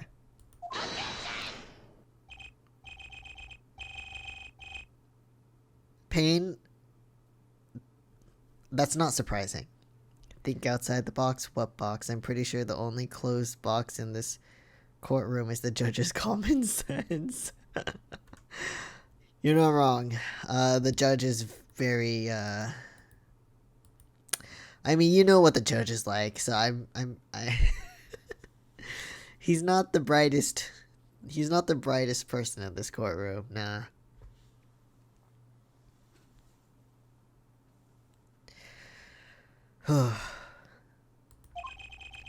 If the one who swapped the card wasn't the defendant, and it wasn't Miss Orley, then who was it? Don't look so smug, you were confused earlier. Yeah, well, that is the question, isn't it? Precisely. It is the question, Apollo, you're right. I believe we're about to see this case take a new direction. A new direction. We'll find that, indeed, after the murder, someone swapped one of the cards in the victim's hand, and that someone made two critical mistakes. I'm sure you're going to tell us that first was swapping the wrong color card, because the one who did the swap didn't know two colors of cards were being used. The other mistake was the number on the card.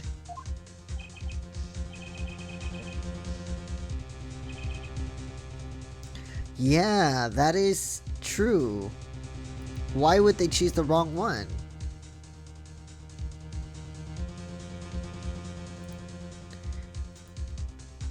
Huh. Okay. Or maybe they didn't think the card that was played was important? I don't know. I'm sure whoever swapped it wasn't expecting there to be a fifth ace after all. All they knew was that the game had been won with the full house. So they picked up a king from the table and swapped it in. And what may that be?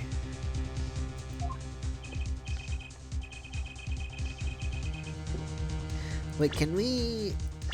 Oh, we can look at profiles! I didn't know! Okay, I'll read those later.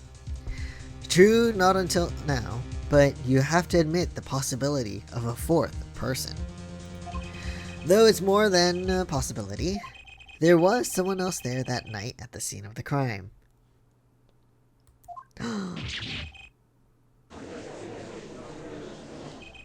Phoenix dropping bombshells here. I believe the judge spoke truthfully earlier. You do make trials ridiculous, Mr. Wright.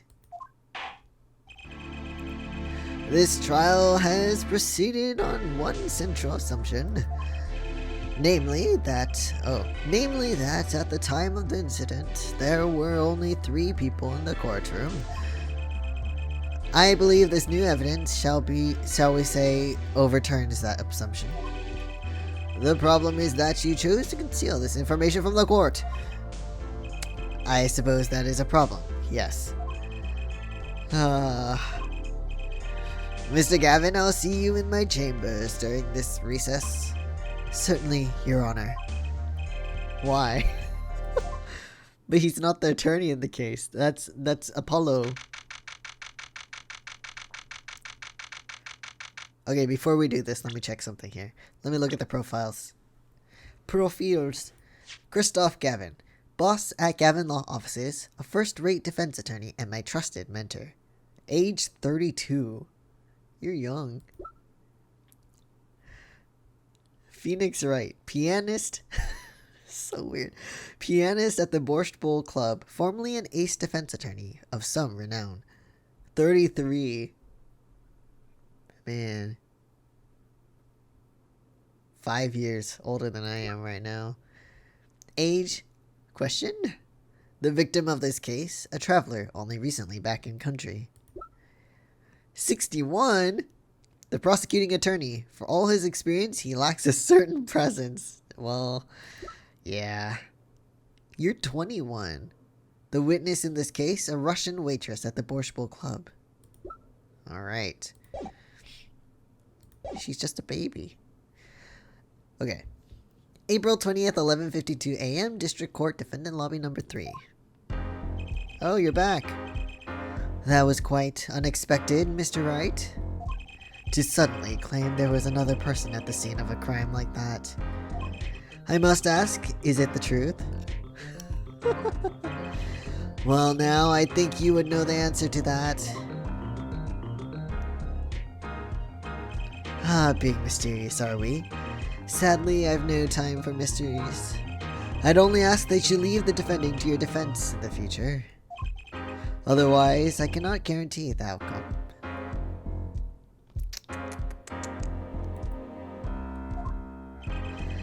I see you haven't mellowed out one bit, Christoph. Justice? Yes, sir. The judge has summoned me to his chamber, so carry on without me. Bye! You did well, Apollo. Can I ask you something? Sure. That locket you wear, is that really yours, Mr. Wright? If it wasn't before, it is now. You're wondering about the victim's disappearing locket. Here, you can take a look at it. That's a picture of my daughter in there. Open it up. She's so cute! I'm just surprised to hear you had a daughter. Most people are. Perhaps you'll meet her one of these days. His daughter's so cute. Her name's Trucy. You'll meet her later. But, oh, she's so cute. One more question. The one who cheated that night, was it you? Oh? Quiet? What do you think? Huh? You know what happened 7 years ago? What I did? It's not unreasonable for you to think I might cheat. I never, honest, but it is odd that he managed to go undefeated for 7 whole years. Want to know something? There's only one game where you can be dealt bad cards all night and still win. Poker. Eh? You see, poker is all about reading your opponent. In that way, it's a lot like a court case.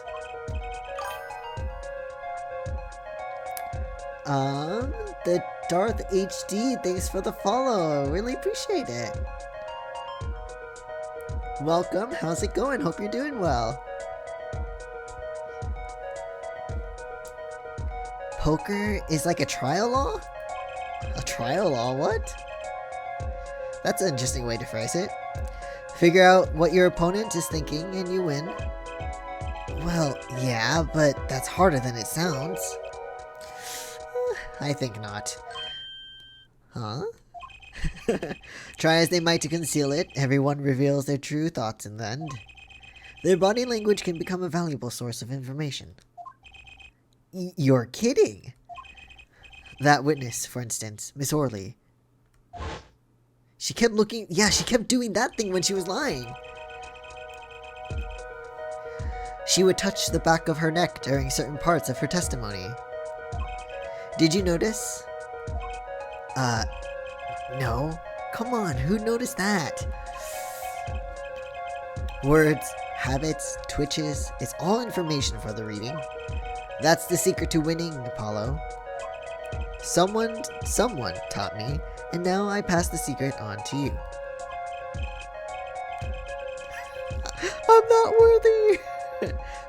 But I'm not worthy. I mean, there's no way I'll pick up on these signals. Oh, Apollo, I'm sure you'll be fine. You'll be fine. Don't worry about it.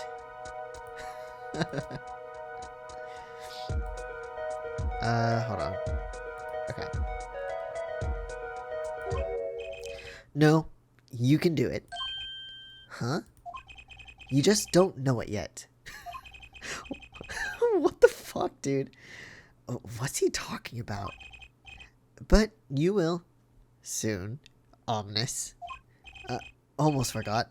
One more thing about this case. You should know I haven't told the truth to anyone yet. What? What? What do you mean? You're making this hard for me, Phoenix.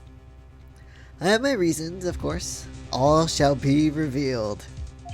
And Apollo, I need you to be there, defending me. I need your power. What the fuck? My, power? I had no idea my Courts of Steel were that special. It's time.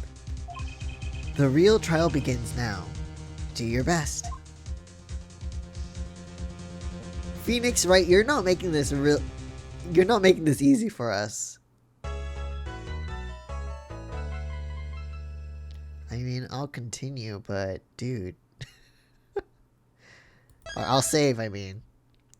Oh, it changed the face. It's now Phoenix's face. Beautiful face. Alright, let's get this started. Turnabout Trump blah blah blah part 2. Sorry.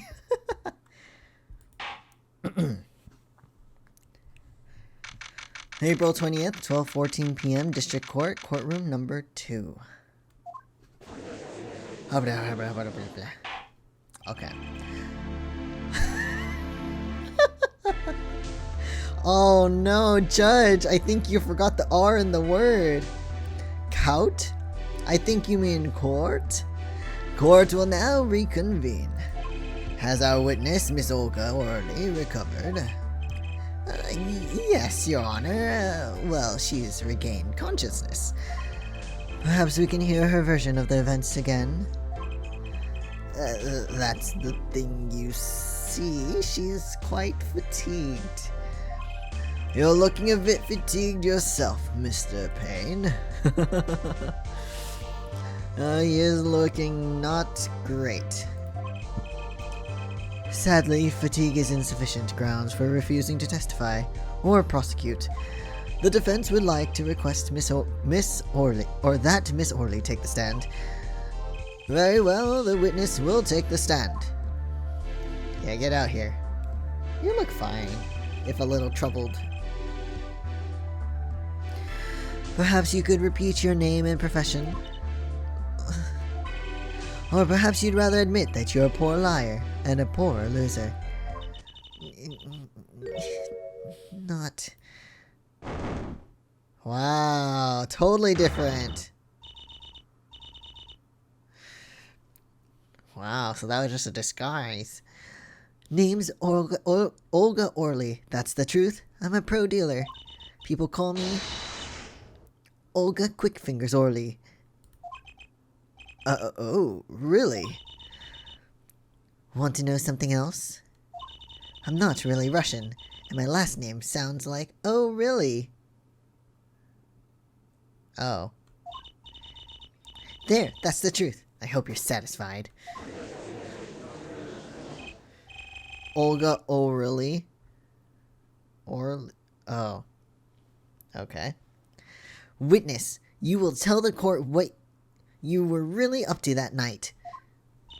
Fine, I'll talk. We had a plan, see? Let me remind you that you are currently under oath. That hasn't stopped any of the other witnesses, but I'd like to remind you that you are under oath and you must speak the truth and only the truth. They never do, though. Any further fabrications will have serious consequences. Oh my goodness. Fine. You will be found contempt of court. Like I said, I'm a pro. That guy Smith hired me to do what I do best.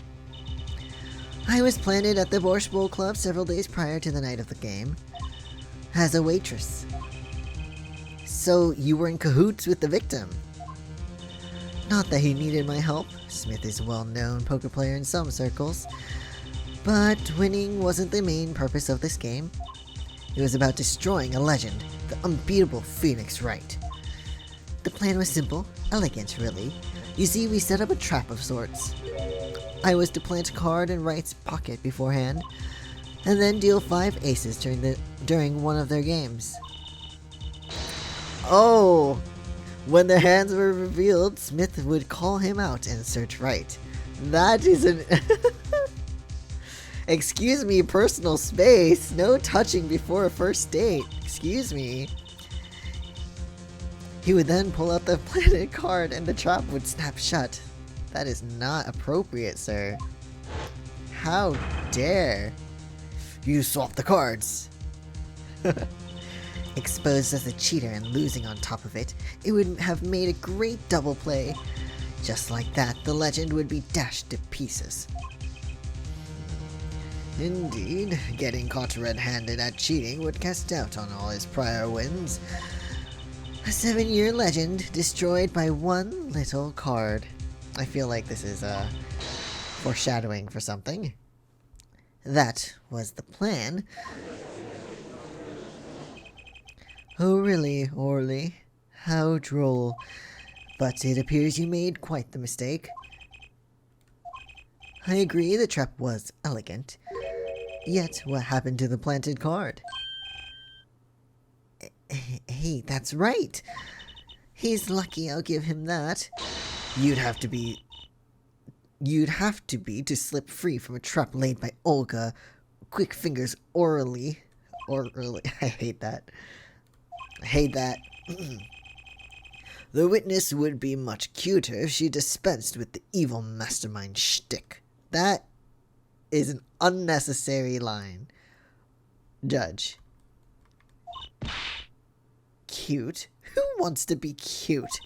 I'm not cute. I'm bad. You hear me? Bad.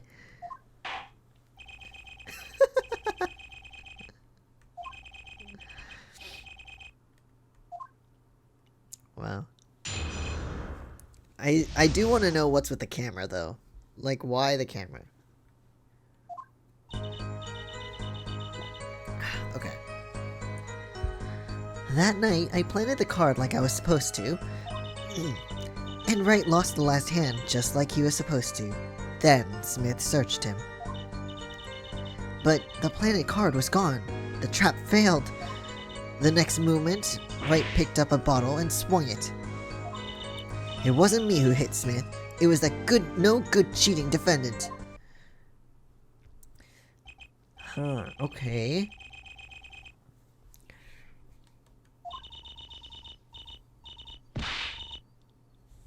Well, he's not a cheater if he didn't have it. Look who's talking. Well, the testimony, for what it's worth, is all yours, Mr. Justice. With witnesses like her, who needs criminals? And with defendants like Mr. Wright, who needs prosecutors? Apollo, please. I think you're putting too much... Like, you're putting him on too high of a pedestal.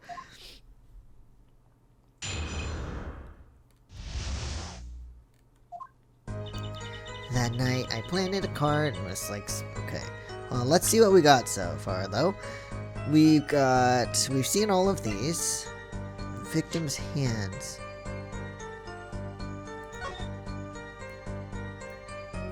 And we already saw that one was blue, so that's not really...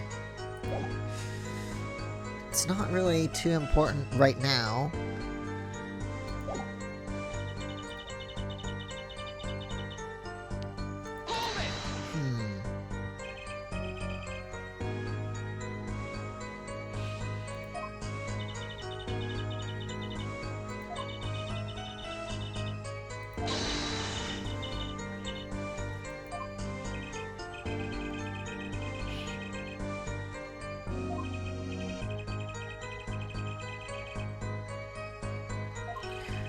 true. Different personality, but the same testimony.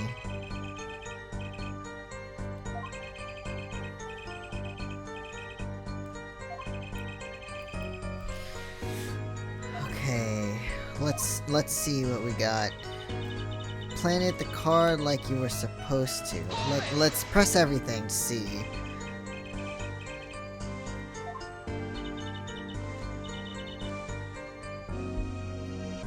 Five of Hearts.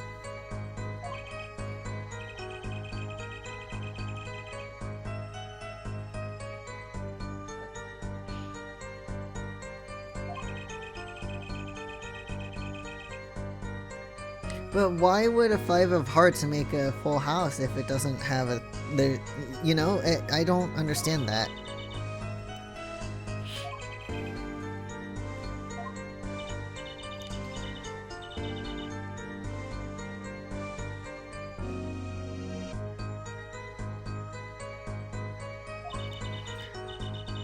At the...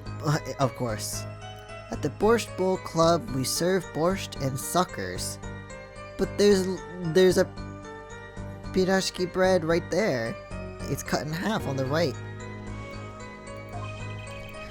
Remind me to never go there. Of course, the card was to make its grand debut during the game. Like a good borscht, a good plot must be cooked up early and allowed to thicken.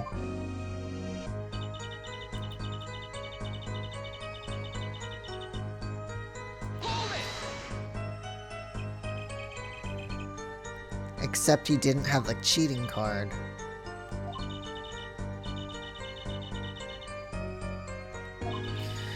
Once the extra card was found in his pocket, Wright would be forever known as a cheat and a fraud. Tell us what happened with the search. But the planet card was gone, the trap had failed.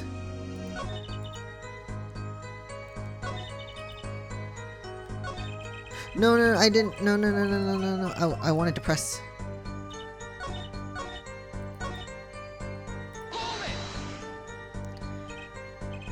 Wait, isn't that a little odd? What's odd? You searched Mr. Wright thoroughly and found nothing. Which means he didn't cheat, which means he had no reason to strike the victim. Well... Oh, what is this mechanic? What was that just now? I sensed something. Something wrong, Mr. Justice?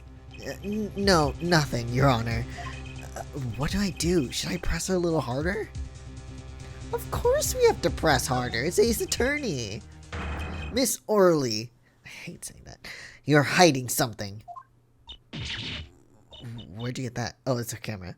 What are you talking about? You... Me? Quick fingers Orley? Hide something. Stop. I have one question for the witness then. You say you saw the moment the defendant hit the victim. Is this true? Of course it's true. I did see it. Honest. I saw it when Mr. Wright hit him. Or when Wright hit him, sorry. With my own eyes, I saw it. What's this weird vibe I'm getting? That witness, for instance, Miss Orley.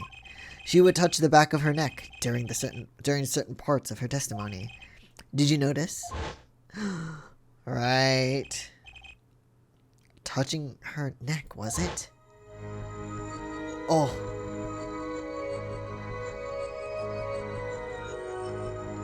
Oh. Whoa. What's going on? This sensation. It's coming into focus. There, that twitch. It's so clear. It's like I could perceive her habit like I couldn't before. Gotcha! What is this? This is new? Now we perceive. Miss Orley, perhaps you are unaware of this yourself.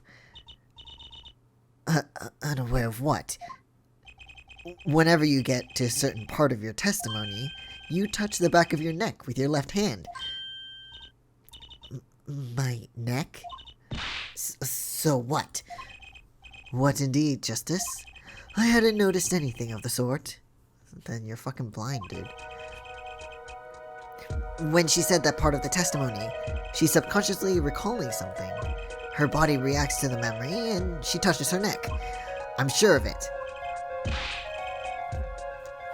You know, the thing in your head when things a memory. Dude, what the fuck is wrong with you? This is highly unusual, but let's ask the defense.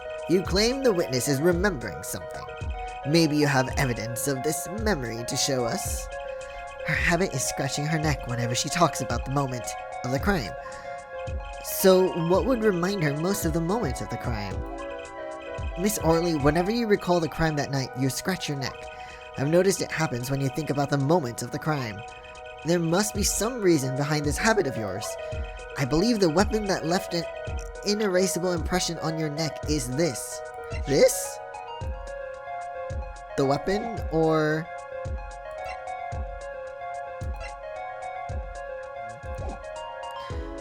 I mean, when he said weapon, my brain automatically went to this. And I know he wasn't saying weapon as in what was the weapon that hit the victim, but just in general. I'm gonna try this. Whenever she talks about the moment of the crime, she touches her neck. And what reminds us more of that moment than this bottle, the murder weapon.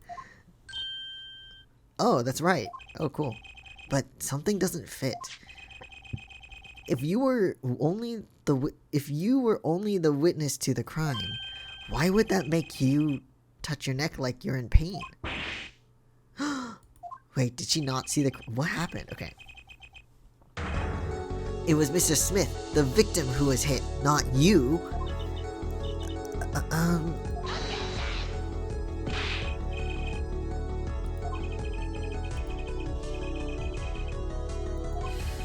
Justice, I'll admit I'm a bit confused myself. This is certainly a unique cross-examination. I'll explain later. Just trust me. Now's our only chance to break her. Miss Orley, please testify in detail about the moment of the crime. The very moment. Oh, she changed back. Oh, she's speaking like that again. So what the fuck? We know you're not Russian. The witness will testify, please. Now. Fine. Oh, the music's speeding up. He's the one who did it. I didn't let him out of my sight until the cops got there. That's wrong, though.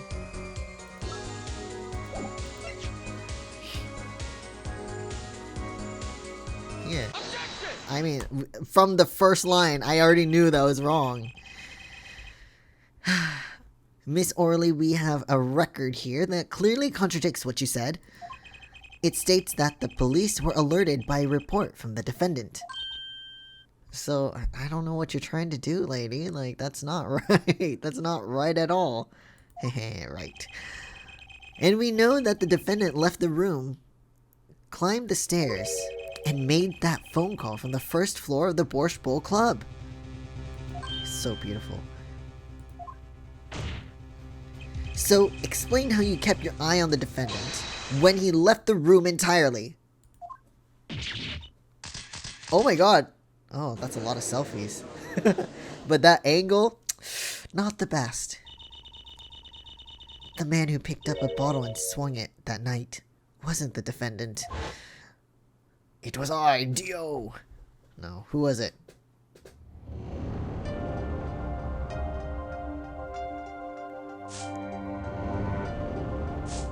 What happened?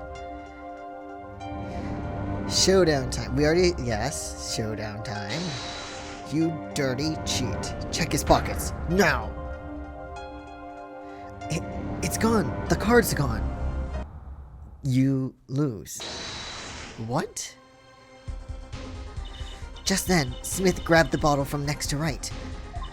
And he hit me. You, some master of cheating you turned out to be. Wow, dude, anger issues. Sorry that your cheating plan didn't work out. Doesn't mean you need to hit the dealer. She did her job. Just Phoenix figured something out, I guess. Sorry, the ads keep popping up on the corner of my screen. When I came to, the victim was already dead. Or, sorry, the judge. The victim was already dead, is that it? That's why I couldn't reveal who I really was. If it came out that I was in league with Smith, I'd be a suspect for sure. Well... Well, where does this leave us? Madness! This is madness! I'm dreaming! It must have been me who was hit with the bottle, and I'm imagining all of this. It appears our prosecution is at his wit's end, and frankly, I can't blame him. Mr. Gavin, what do you think about this turn of events? Yes, Mr. Gavin, what are your thoughts on this?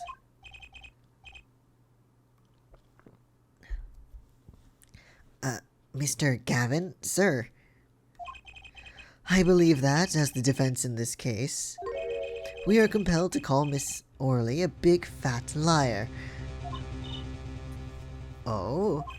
Three were in that room the night of the murder: the defendant, victim, and her. And she has a motive.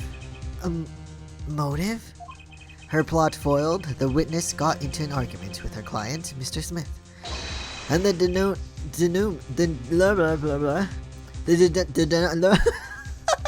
the denouement of that argument was murder. What? I didn't. I'm no killer. It's a trap. Someone's trying to frame me. Phoenix, what the fuck? What tangled webs we weave when we practice to deceive. So tangled we catch ourselves in the process. Mr. Wright! Such a hasty conclusion. It's not like you, Christoph Gavin. What are you saying? Why not consider the other possibility? That there was another person in the room at the time of the murder. Right, that was said earlier. Yes, yes. A single card was swapped into the victim's hand after the murder, and the one who swapped the card didn't know two colors of cards were being used. A fourth person. Why? You say that, but you don't know that for sure. It could have happened. Come on.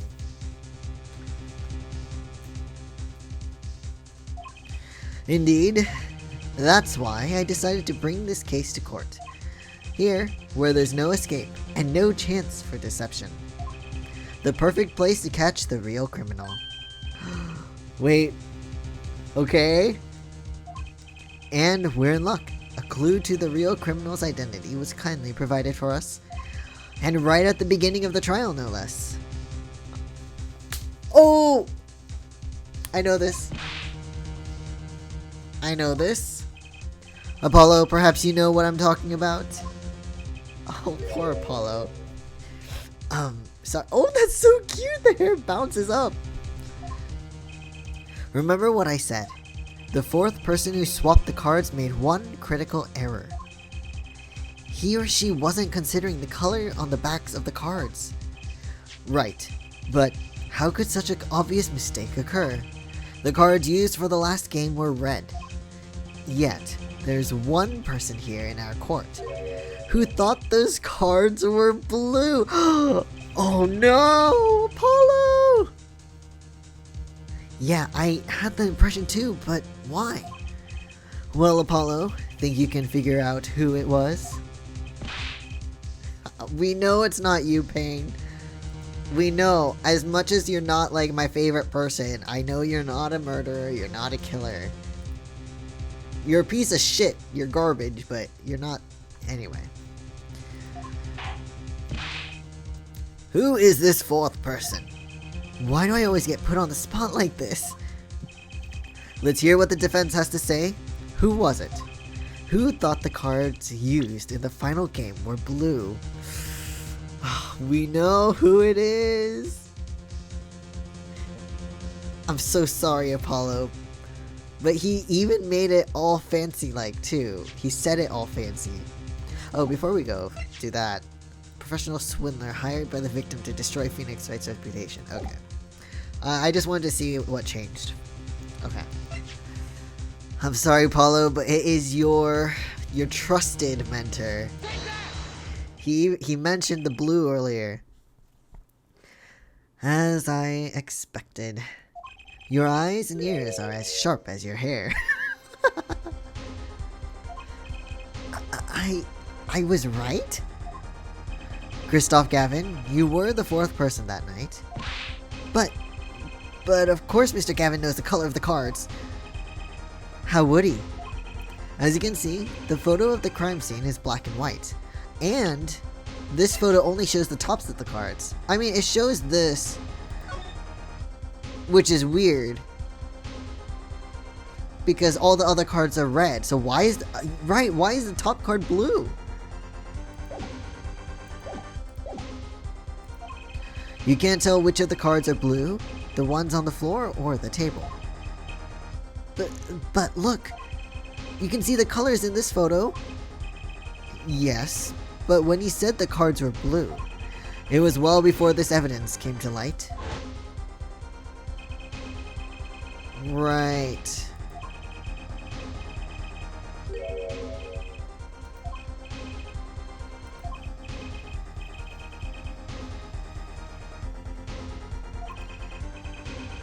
Wreathed in blue flame. He did mention it. Well, Christoph? Mr. Gavin? Mr. Gavin, is something the matter? Huh? No, nothing. Excuse me. It was just so sudden. Right, you aren't seriously accusing me, are you? Oh, Christoph? You know, even I'd never take a joke this far. Oh my god, things are getting intense.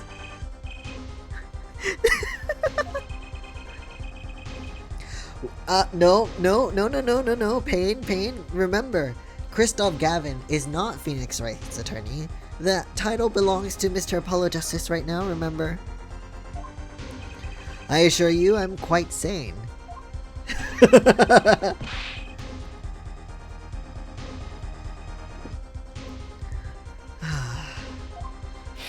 I wasn't aware that I had a connection to Mr. Smith either.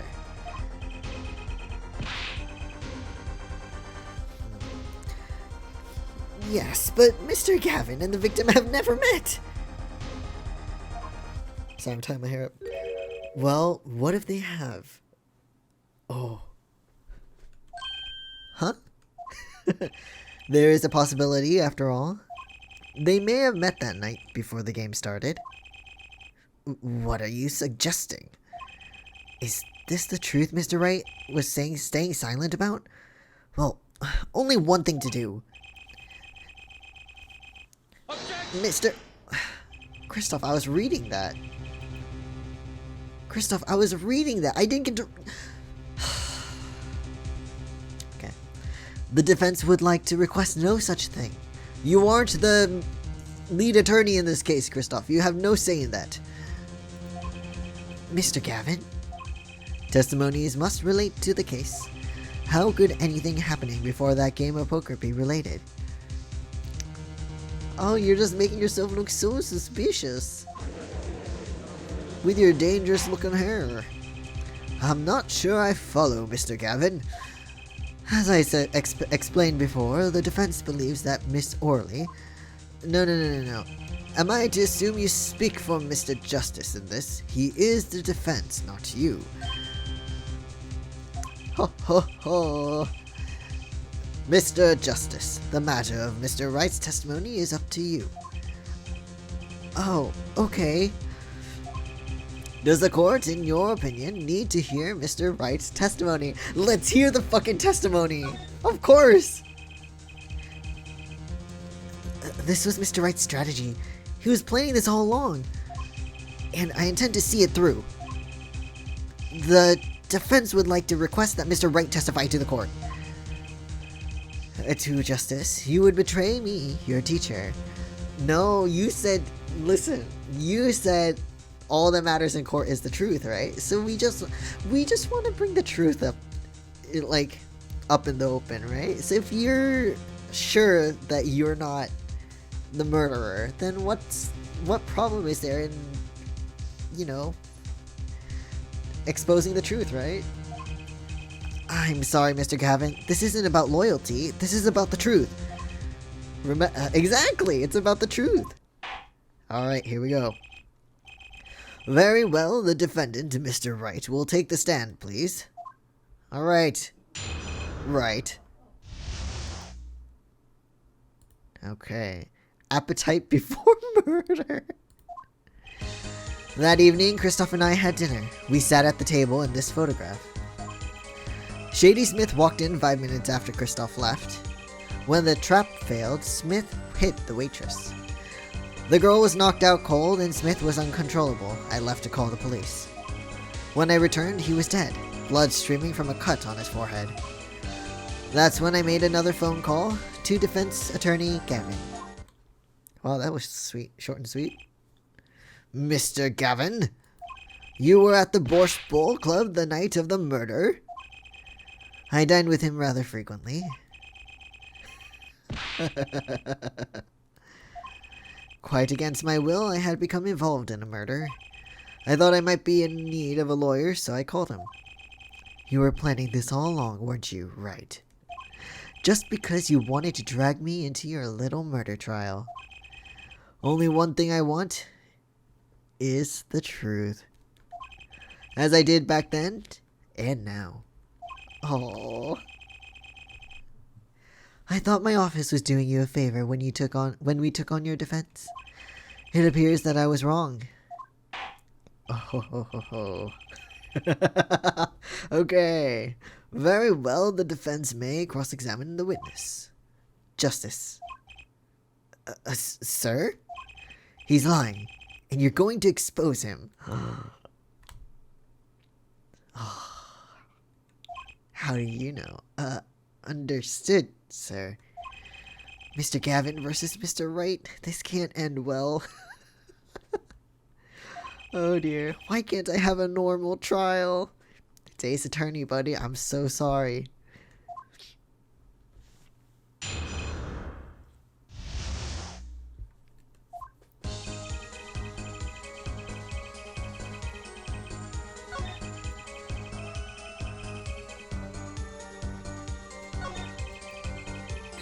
Okay, hold on. Let me look through all these again. So, trap failed, Smith hit the waitress. Girl was knocked out cold, and Smith was uncontrollable. You left to call the police. So he was still alive when you went to call the police. So when you returned, he was dead. And then you made another phone call to the attorney.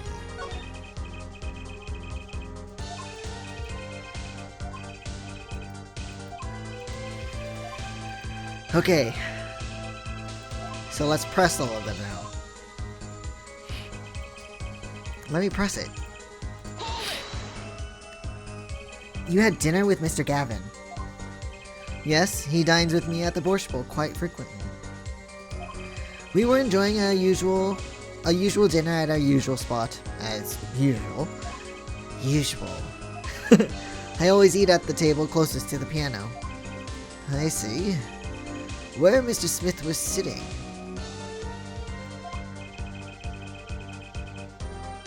Okay. Indeed, the remnants of my meal with Kristoff.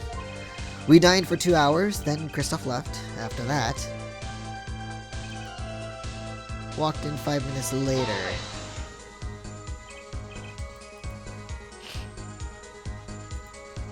"5 minutes? So the two of them could have passed in the restaurant during that time? That would have been a fateful encounter, to be sure."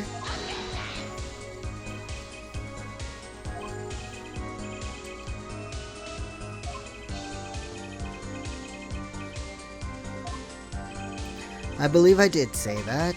Okay. Here I was all nervous about this meeting. And now we hear they just passed in the hall.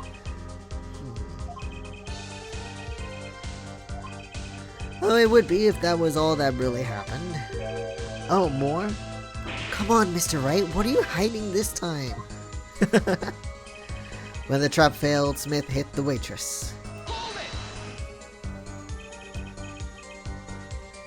About this failed trap. This is the same trap that Miss Olga Orley mentioned. Or is... yeah.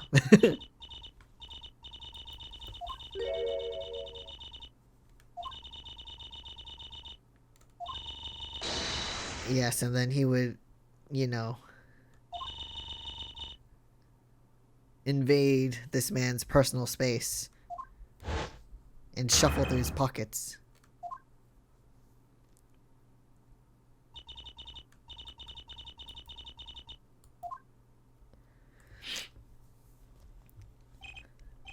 Yes, a harmless prank in essence. It was by a quirk of fate that I happened to discover it. I happened to put my hand in my pocket and found a card. The card she planted! Yes, I snuck a peek at it and found it was the 5 of hearts. I had a feeling something might happen, so I disposed of the card before the game.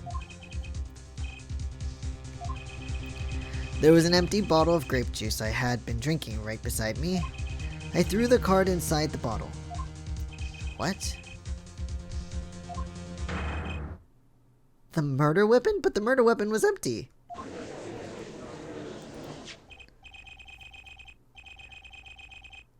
No, but didn't...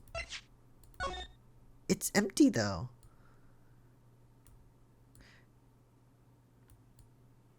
Wait, I want to look at something here real quick.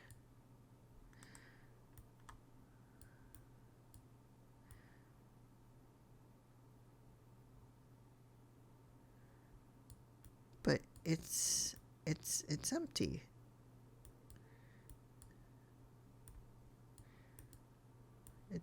It's empty.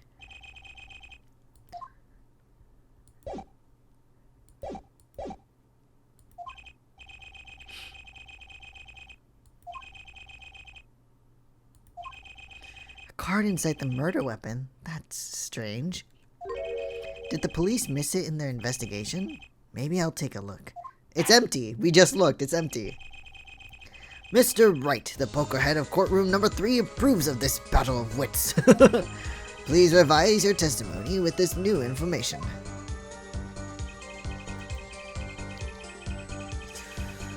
But the bottle's empty. It's empty. Objection! Phoenix is empty. Mr. Wright, if I may. Yes? I've examined the bottle and I don't see any card in here.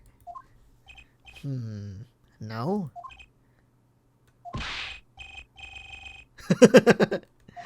I can't say that I know what happened to the card. I did put it in that bottle, however. Huh? Perhaps a 5th person came and took it out. Oh, and a 6th person could have helped.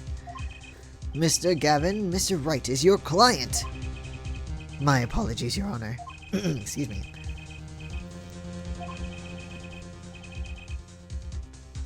You say we like you did it, but I doubt you did anything good. So what's going on? Is Mr. Wright hoodwinking us again? Or did the card just disappear? In any case, please continue the cross-examination. I'm afraid decisive contradictions call for decisive evidence. Oh. Push him harder, Justice. Break him. Dude, chill out. You're looking even more guilty now. It's just you and the witness in the ring. Go for the KO. Why do I get the feeling we're not on our client's side anymore? Because Kristoff is not on his side anymore.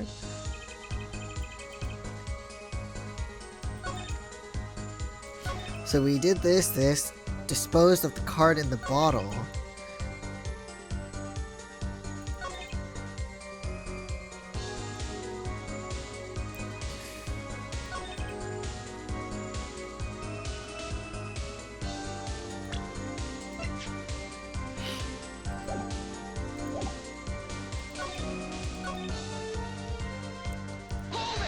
let's see.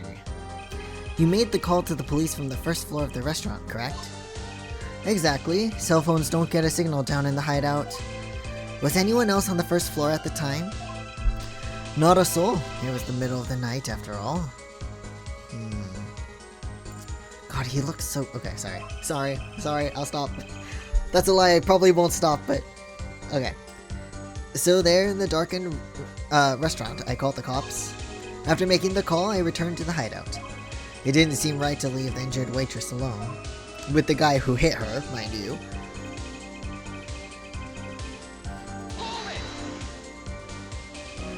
And when you returned, the victim was already... dead, yes. I'll admit, I was a little startled when I walked in. He was bleeding from his forehead, after all. I guess I'd be startled too if I walked in on a scene like that. That's when I made another phone call to wait, hold on.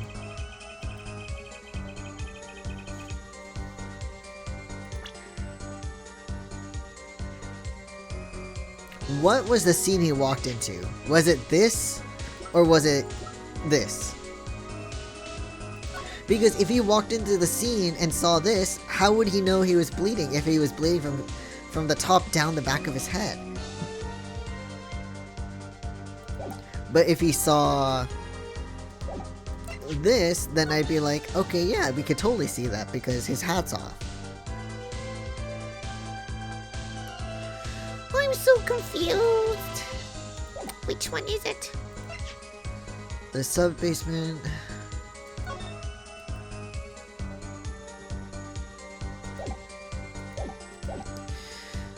Cup deep stream from...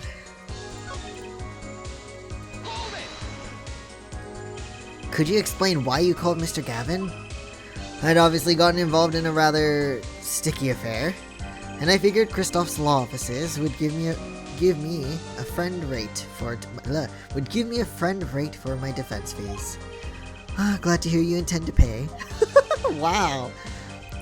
Oh, I'll pay in full, Kristoff. It was I who got you involved after all. You may find the price of your defense quite high, my good friend. Quite high. Is this the truth that Mr. Wright was talking about? Okay. Okay, I think... Oh my god,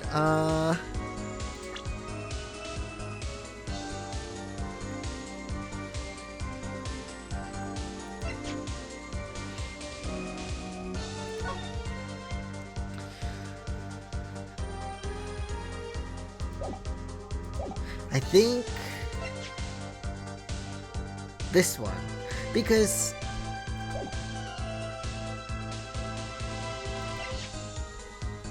hat removed during investigation. Oh, okay, so if it was removed during the investigation, but Phoenix is saying that they saw the hit, then how would he know if he just saw this? Because in all honesty, he could have just looked like he passed out like that if the hat was on, right?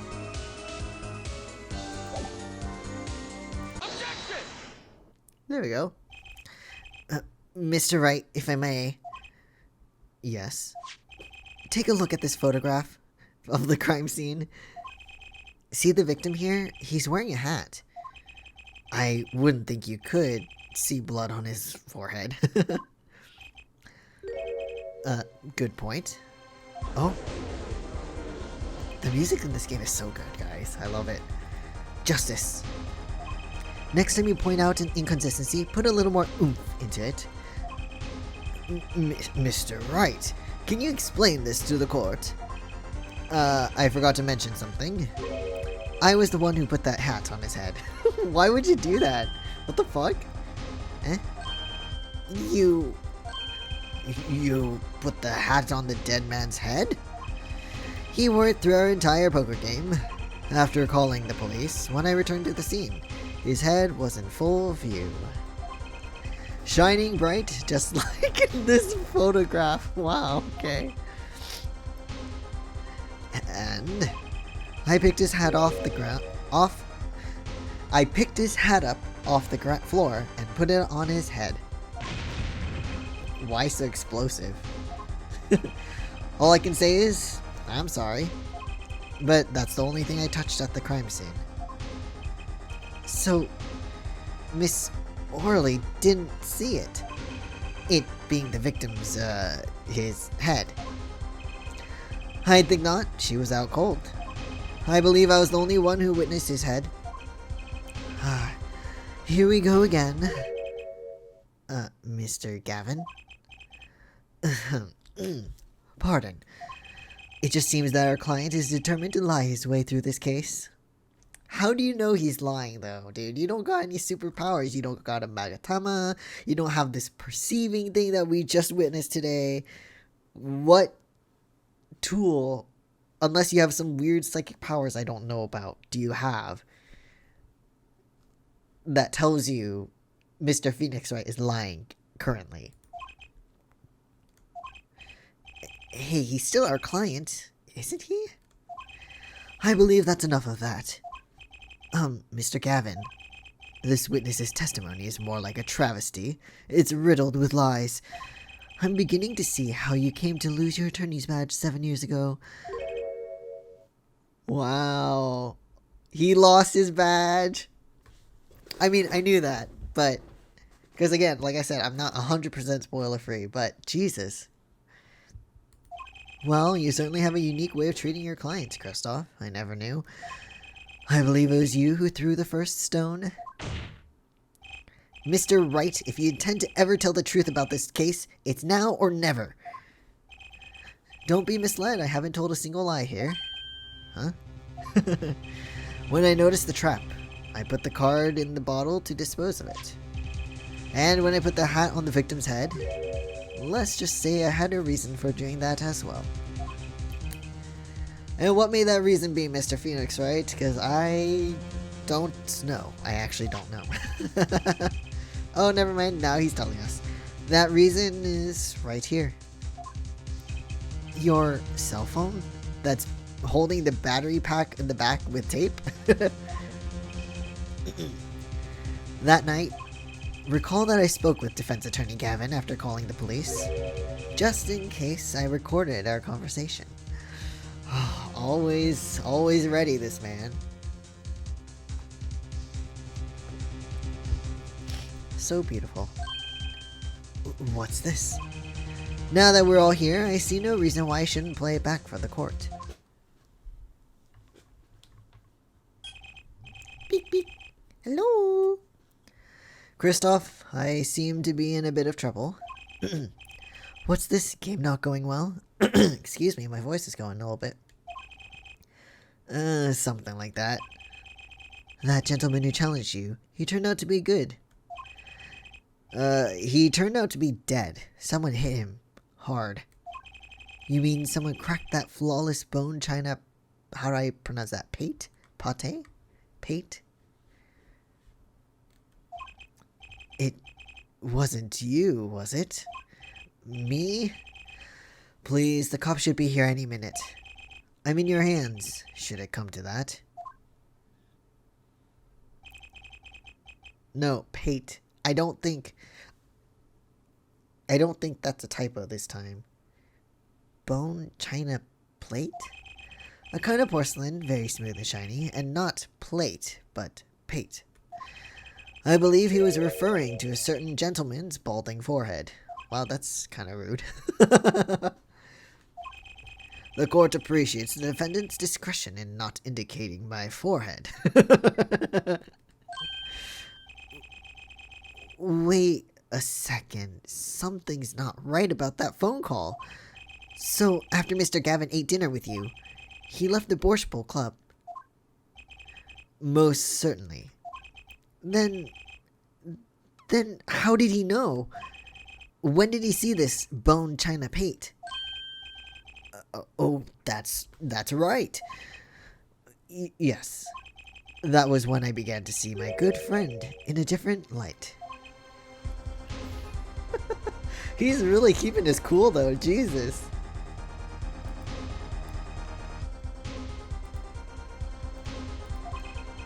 Troubled, I returned to the crime scene.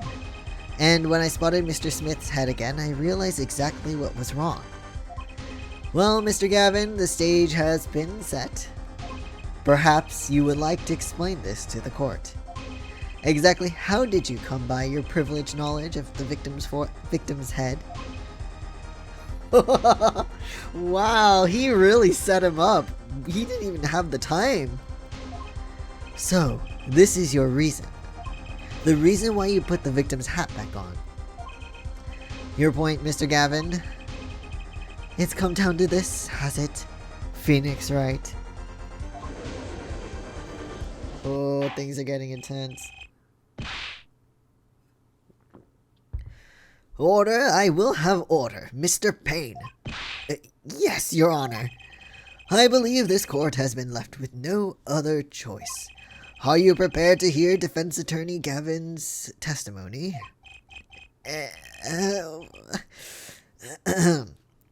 Well, as the prosecutor, Very well, we'll break for 10 minutes. Didn't even listen to his whole answer. I've decided we will.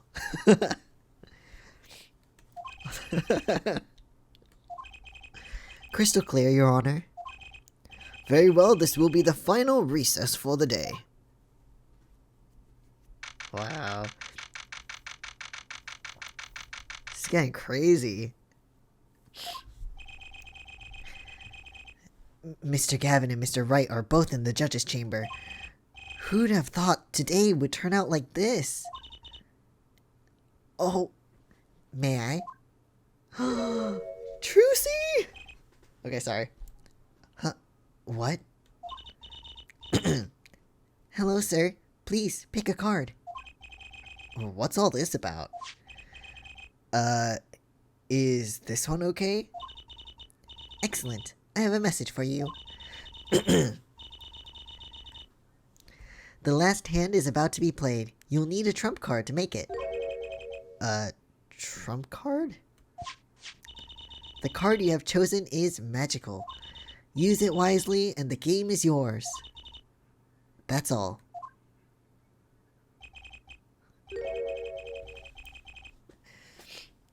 Oh dear.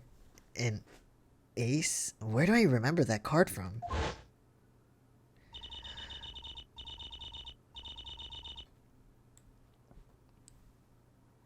Alright, the fifth ace.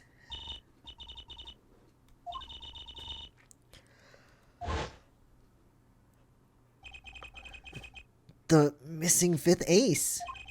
Wait, this blotch of red. Is this blood? Where did you get this card? You have your trump card. Now it's up to you to cut the deck and draw the truth. My father's fate is in your hands. I know you can do it. What the fuck? This bloodstained card is my trump card for finding the truth? Ugh. We'll see how this ends up. I fell deep into thought as my mind raced to understand what this all meant. That girl, I'd seen her recently, but where? The locket. That's when I made the connection. Oh, baby, so cute. Bloody ace added to the court record. Evidence received from a mysterious girl.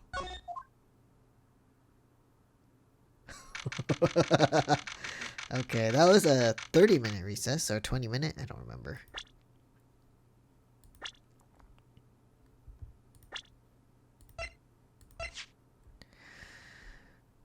Could this be the missing fifth ace?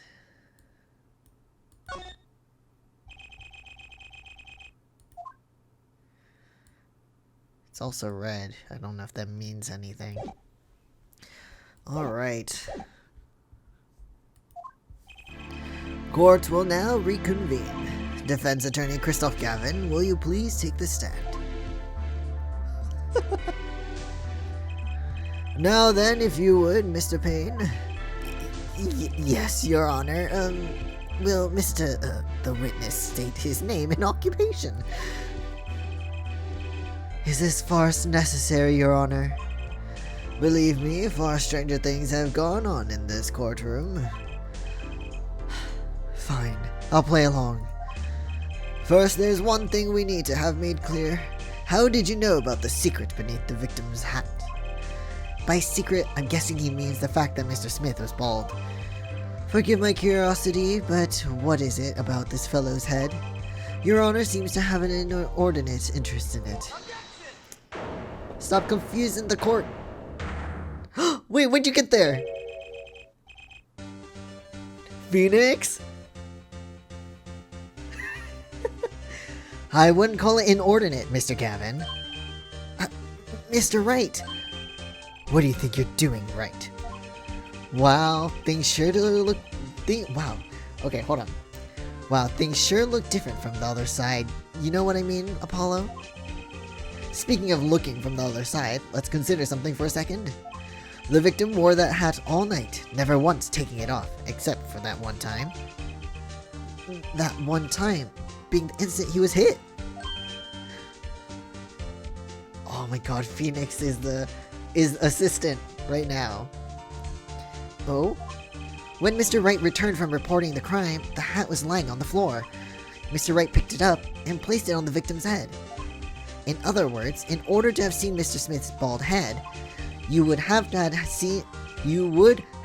to be at the scene of the crime, at the time of the crime. In other words, you'd have to be the real killer. Is that what you're trying to say? Ooh. Not bad, Apollo. Oh, this is exciting. Oh, Kristoff, are you okay? Mr. Gavin, I'm afraid that I haven't been entirely honest with the court.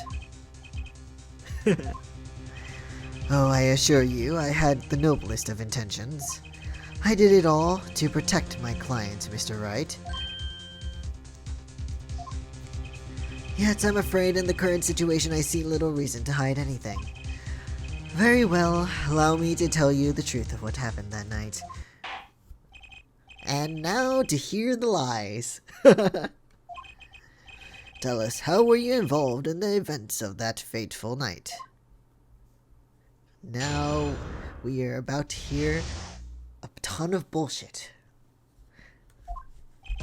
The rage I sensed in that man that night troubled me, so I returned to the club. I went down to the basement and peeked in through the little window to the hideout. It must have been right after the murder took place.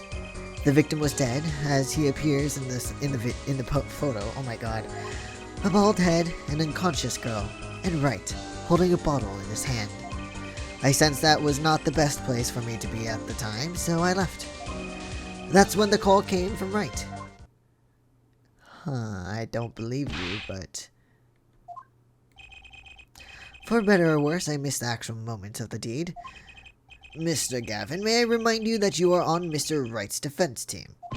Your testimony is clearly disadvantageous. Anyway. Oh my god, I'm so sorry. What else could I say? I'm standing on the witness stand, after all. So you are, Mr. Gavin. And you had to testify as you just did. You had to tell them you saw the scene of the crime through that little window. Mr. Wright? You had to say that. Because that was the only probable window of opportunity. Right, Apollo? Wow. I noticed something, though. Phoenix's eyes are completely open and, like, sparkling when he's on the defense table. Compared to, like, his normal, like, nonchalant, half-lidded state. Which looks great, by the way, but... Mr. Wright, the defense should do the cross-examination, not the defendant. Mr. Justice, are you prepared? Yes, Your Honor. I can't believe I'm going up against Mr. Gavin. This trial is getting weirder and weirder. This is his first trial, too. I feel so bad for him.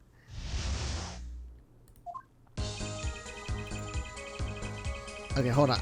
I want to check something. Hold on. That window is tiny.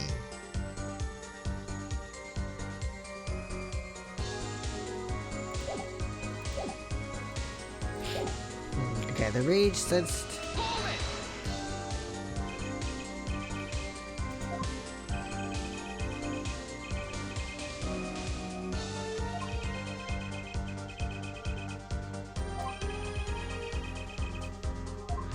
Okay, let's see.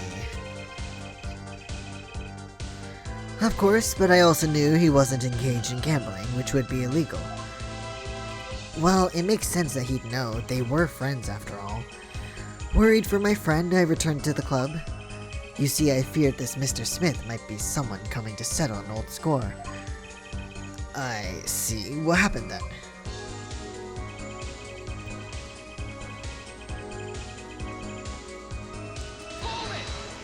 I wish we had like a layout. The little window?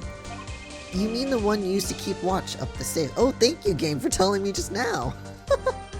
So it would have been here. But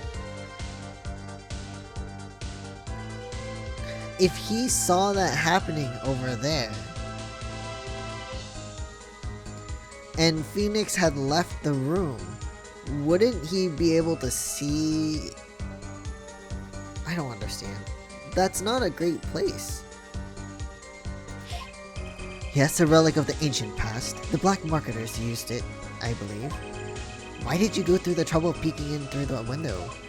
Wouldn't it have been easier to just open the door and go into the room? I didn't want to upset Wright, you see. What do you mean, really? Like, yes, what if my fears had been unfounded? I'd be walking in on their batch. Bad form, to say the least. So far, everything he's saying makes sense.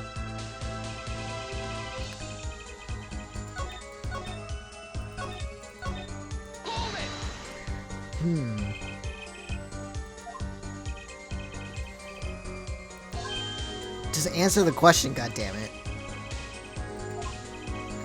Oh, there he is, the coolest defense in the West we know and love.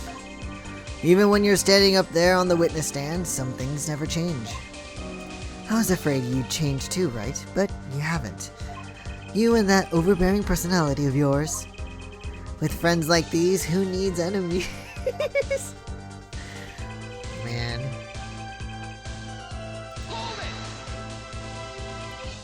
By photo, you mean the second photograph of the crime scene? Precisely. You see, he wasn't wearing his hat then. I saw his head, and when he was dead. And then Mr. Wright came along and replaced his hat.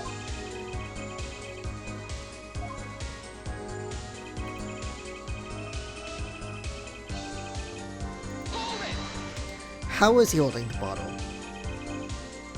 Those were the only three at the scene of the crime. Yes, as far as I saw at least. Ah, God. The killer was the defendant, Miss Phoenix Wright. Who else could it have been? But why didn't you talk to the police? 2 reasons. First, I didn't actually witness the very moment of the crime. Second, my office was asked to defend Wright. Even after seeing what I had seen, I couldn't abandon my friend. Friend, yeah.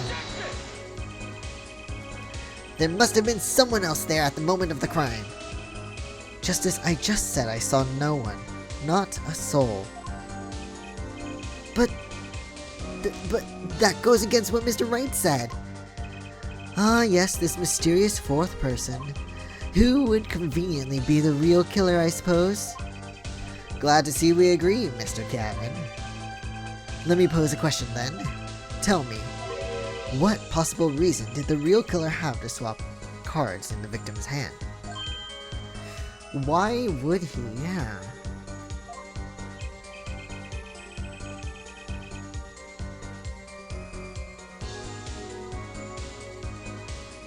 Maybe to give...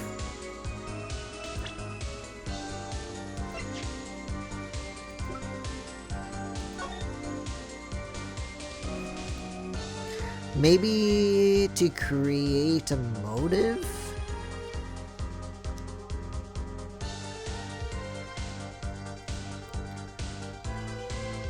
I don't know, because like if he was winning, because this is a winning hand compared to this one, because he has the kings and he has the sevens, but I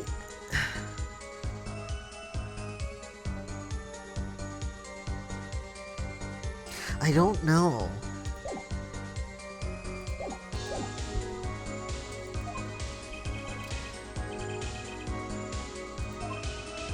Remember, Apollo, the card that was swapped out was the 5th ace.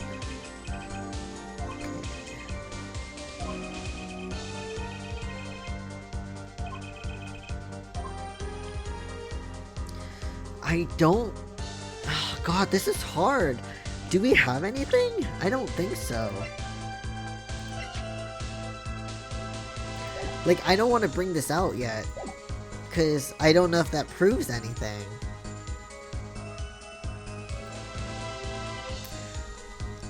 I might have to look just in case.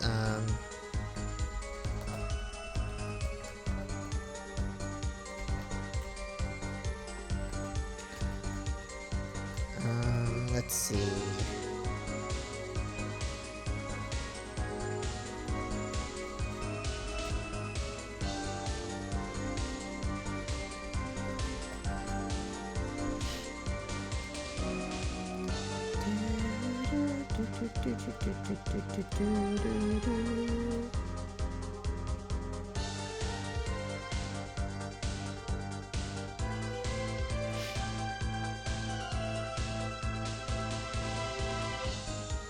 Oh, we have to show it. Okay.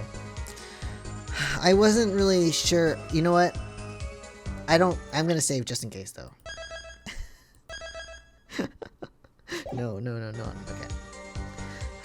But yeah, this is hard. Okay. Alright. It's now or never. The defense would like to present evidence to the court. Evidence showing the reason why a card was swapped out. Then go ahead and point out your reason, Mr. Justice. Why did the killer take the 5th ace?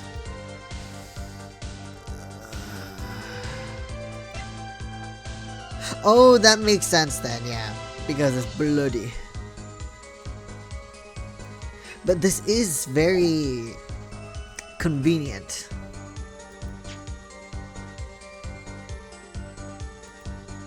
And it's not going to take too much of a chunk out of my health, so... My reason is, this. Is that an ace? Why it's got blood on it? Right next to the Why am I talking like that? Oh, you're twitching. What? This is insane. Why wasn't I told about this? Why? Could this be? Could this be the missing 5th ace? Oh, he's so twitchy. Oh. Inconceivable. How could you? What are you doing with that card? Well, that's the thing. Why is Mr. Gavin so upset? It's just a fishy card from some fishy girl. If it's fishy, you shouldn't present it to court. You can... What? Oh, that card? It's mine.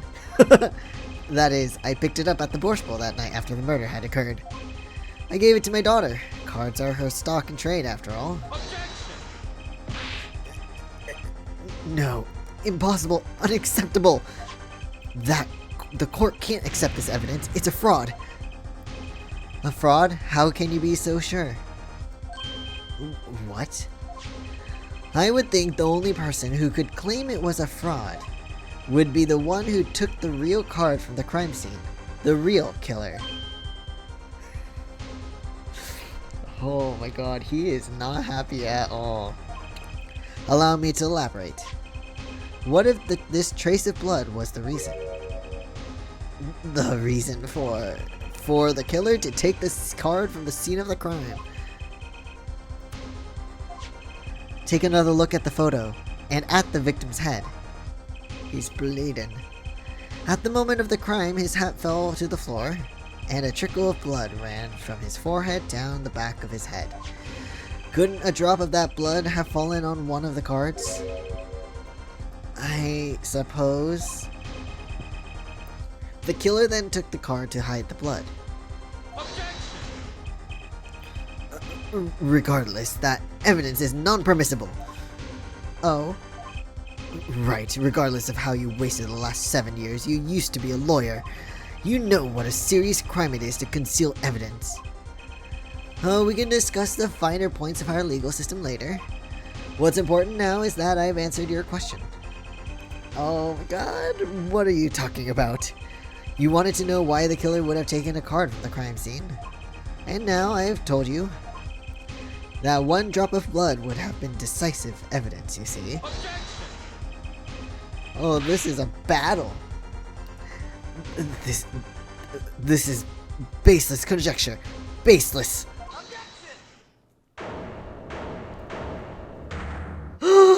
Yes! Oh, I assure you it's quite based. What? It's amazing, really. How a single drop of blood on a single card can lead us to the truth. It's quite simple. Well, Apollo. Yes. Try picturing the scene of the crime. In your head. Whoa.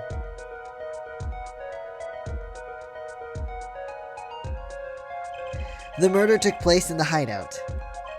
The body of the luckless victim was found at the poker table. And before the killer swapped a card out, there was a single card with a drop of blood on it in the victim's hand. Given this, there is one decisive problem with the scene. Well, what is it?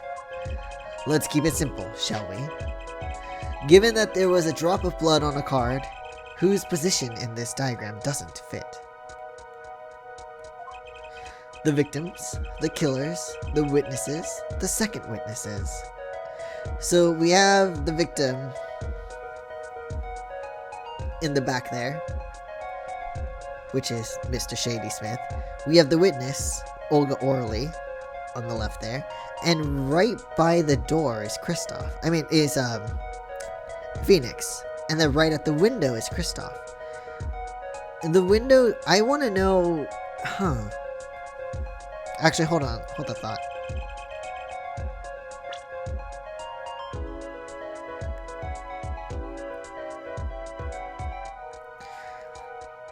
Whose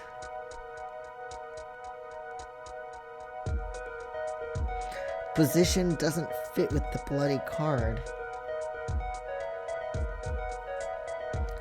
The killer?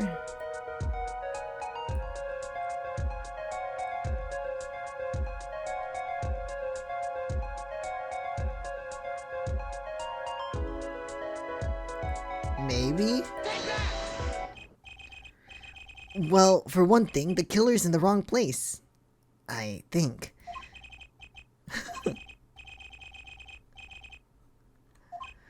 Just looking at you reminds me of the old days. Not the good old days, per se.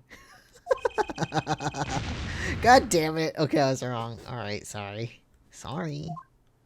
Not the good old days. And Mr. Justice, think before you sink. Alright, let's keep it simple, shall we? Given that there was a drop of blood on a card, whose position in this diagram doesn't fit? The victims, the killers, the witnesses, the second witnesses.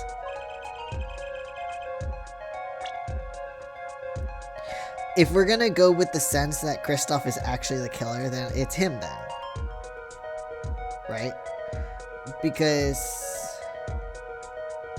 Or...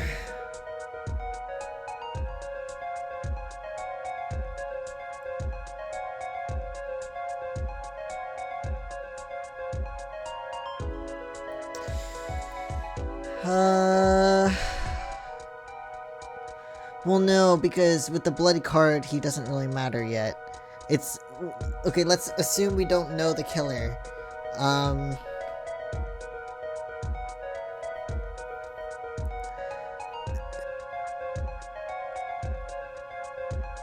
So I wish I could bring up a visual. It won't let me look at the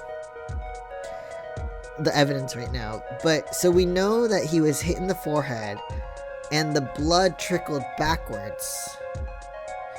So if that happened, then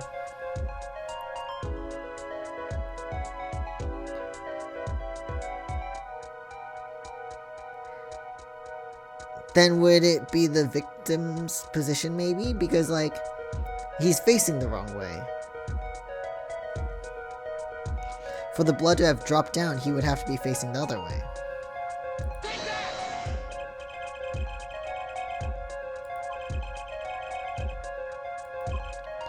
Well, look, the victim was struck on the head, sending him back in his chair. Yeah, like this.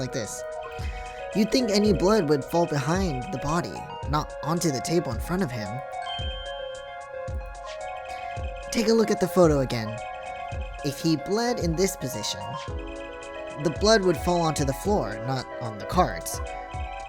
Why, that's right. And what does this mean? Incidentally, we were sitting in swivel chairs. Swivel chairs? Oh man. Apollo tried turning the chair around. I can actually turn the chair around. The chair was facing the other way. He would have to be. If you want the blood to go where it's supposed to. So we have to assume that at the time of the murder, the victim was facing away from the table. Why would he do that though?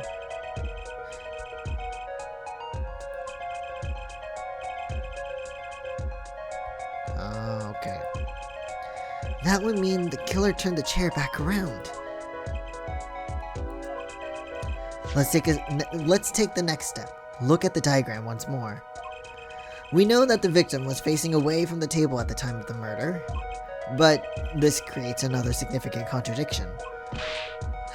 Payne's like, no, not again. I don't want to deal with this. It's always the rookies. Let's test your reasoning skills again, shall we? Apollo, whose location on this diagram contradicts our new understanding of the crime? The victims, the killers, the witnesses, the second witnesses. Whose location creates a contradiction if the victim's facing away? I mean, this time would be the killers, right?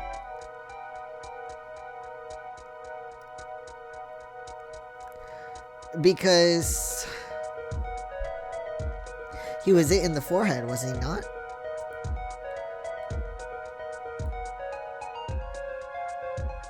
So that would make the most sense, I think.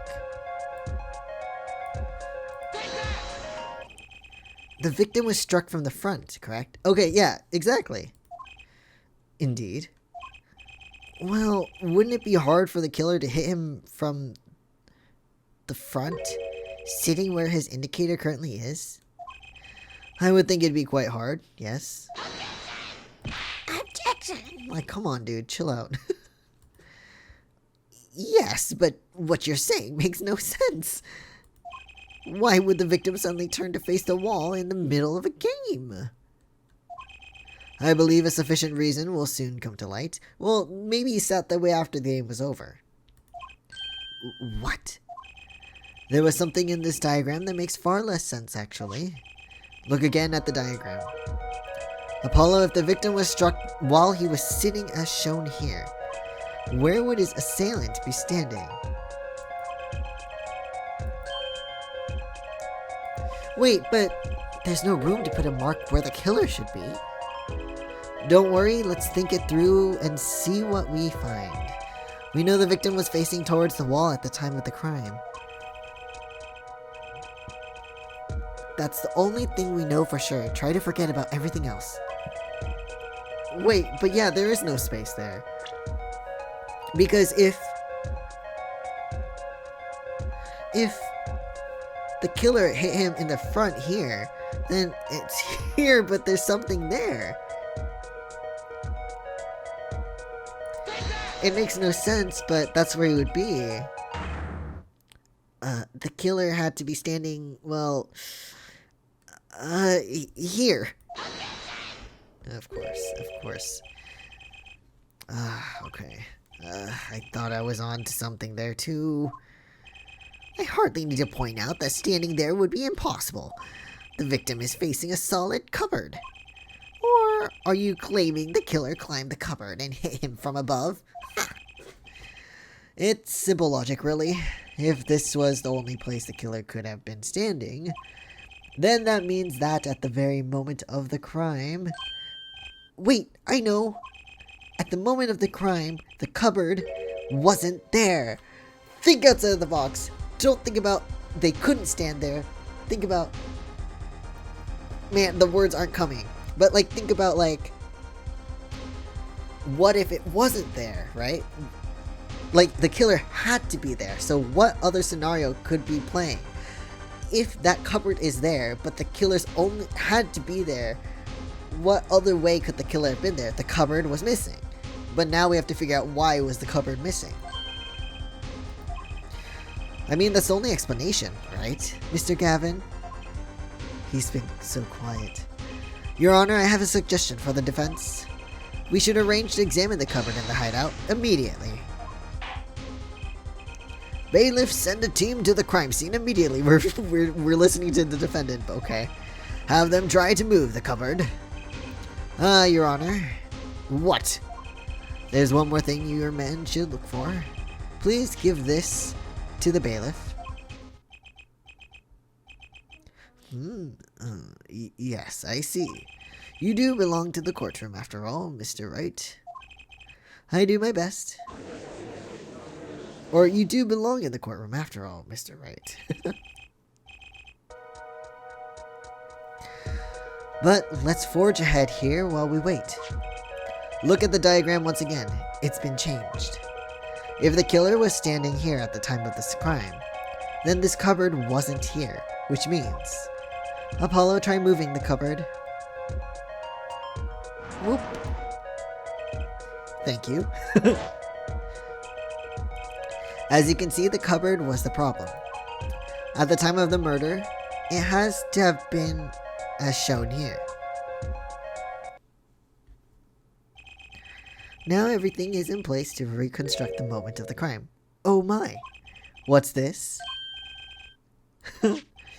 Look at the diagram of the crime scene once more. Oh my god, just... It appears we found yet another contradiction. What I believe to be the final contradiction, in fact. Huh? Oh, dang! Notice something, Apollo? Our line of deduction is rapidly approaching its logical conclusion. Now then, Mr. Justice, please point to the new contradiction indicator. Is it the victim, the killer, the witness, the second witness? Which indicator in this diagram contradicts what we know about the crime? The witness, right? Because he said he saw Phoenix with the with the thing. So if Phoenix is the killer, then he couldn't have been here. He wouldn't be able to see the killer. Right? About this cupboard. Are we all okay with assuming it was moved? Sure, why not? Okay. Well, if it was, something really doesn't fit. The cupboard would completely cover up the window to the stairs. Yes, exactly. That's right. Someone standing outside wouldn't be able to see in. Someone like Mr. Gavin. What did you say? Oh, is the coolest defense in the West losing his cool? Don't expect me to play along with your little game, right? It's only a game until someone gets killed, Mr. Gavin. And someone was, while the window to that room was blocked by a cupboard. Oh. So, Mr. Gavin, perhaps you'd like to explain to the court. Exactly, where did you witness the crime scene from? Excuse me, Your Honor. Order, this is a court of law and I will have order. We just now received word from our investigative team at the Borscht Pool Club. They've examined the cupboard in the hideout, Your Honor. Oh? And what did they find? Well, Your Honor, it turns out there's a secret passage behind it. What? Wow, okay. Yes, I believe I mentioned something of the sort before. This is one of the tricks to the room many of our regulars know about. I do remember him saying something about that, now that he mentions it.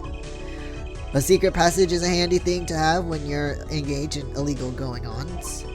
Never know what you might need to duck away from the eyes of the law. So the room has a secret passage. Where does it go?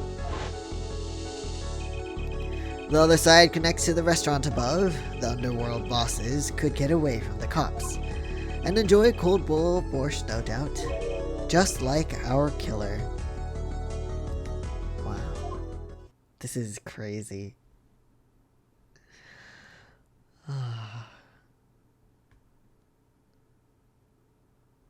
You know, I just realized something. Pain. So his Japanese name is Aochi, right?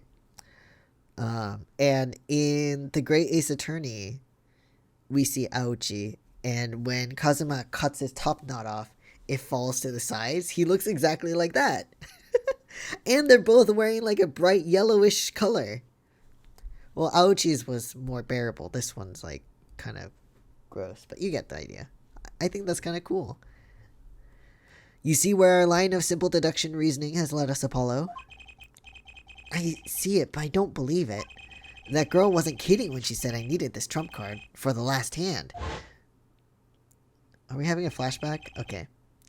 At the time of the murder, the window was blocked, and the victim's hat was only off his head for the few minutes between Mr. Smith's murder and Mr. Wright's return from calling the cops. In other words, the only place anyone could have seen the victim's bald head was from inside the hideout. Well, Mr. Gavin, come on, say something.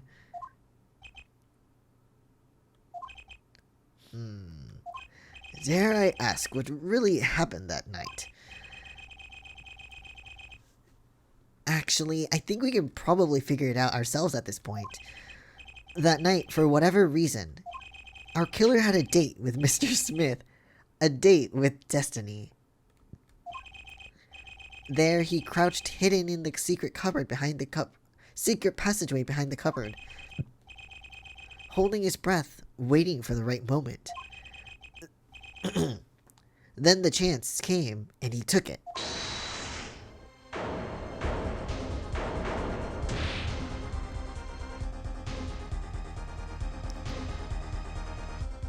What? Why did you do that? Wait, here, I'll get help. Miss Olga Orley was out cold, struck by Mr. Smith. But his time was soon to come. Mr. Wright went upstairs to call the cops, leaving Mr. Shady Smith alone in the hideout with the unconscious dealer. Then our killer stepped out from the secret passage and into the hideout. The victim must have heard the cupboard sliding aside. He wheeled his chair around to look, and well, after the deed was done, the criminal must have seen the blood on the card. He would have, of course, realized the need to destroy the evidence. That single spot of blood told the whole story of the crime. Too bad for him he didn't linger any longer in the hideout that night. If he had, he might have noticed the cards on the floor. And the fact that they were all red. Oh. Oh, that's a really pretty animation, though. A really pretty gesture. I like that. Well, it seems this trial has taken yet another turn. I'm truly, truly sorry I had to see this day come, Mr. Gavin. Mr. Gavin? Mr. Payne? Yes, Your Honor. The prosecution will continue its investigation. As for Mr. Phoenix Wright, the defendant, he is hereby cleared of all suspicion. Yeah, fuck you! Believe me when I say that I don't believe this is happening, Mr. Gavin. But I'm afraid circumstances call for me to issue a warrant for your arrest immediately. Objection! Of course he's gonna object. Oh, no need to apologize. I rather enjoyed myself. It's not every day you get to witness a legendary attorney's dirty tactics firsthand. Your point, Mr. Gavin. Frankly, Your Honor, I'm shocked that a person of your caliber would be taken in by such a low-grade parlor trick. Oh, fuck you!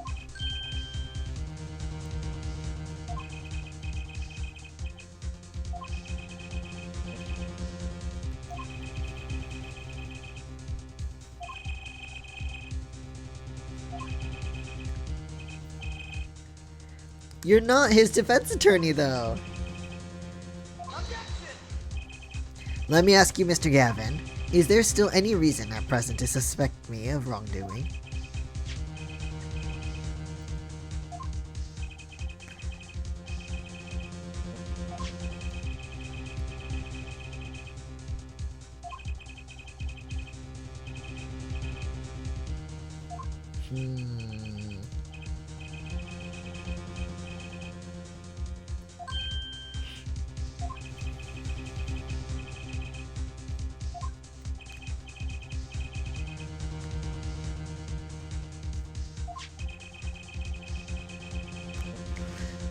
I mean...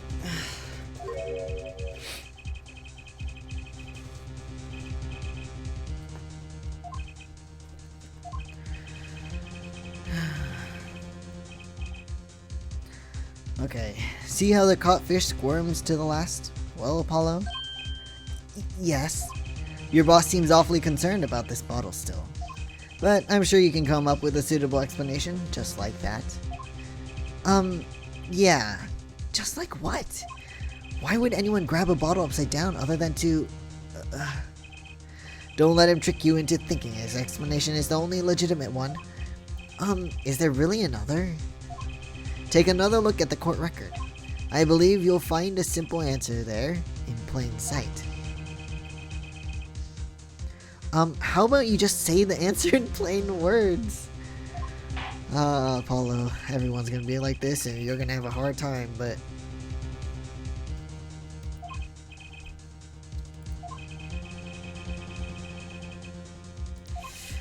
Don't worry, justice won't leave until justice is done.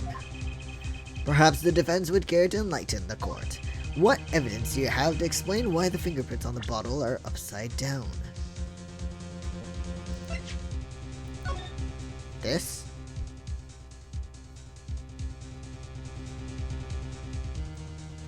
He could grab it, like, upside down to pick it up. Or...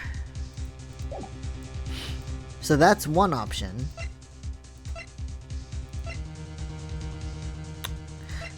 I think that's the only other option. I can't think of anything else.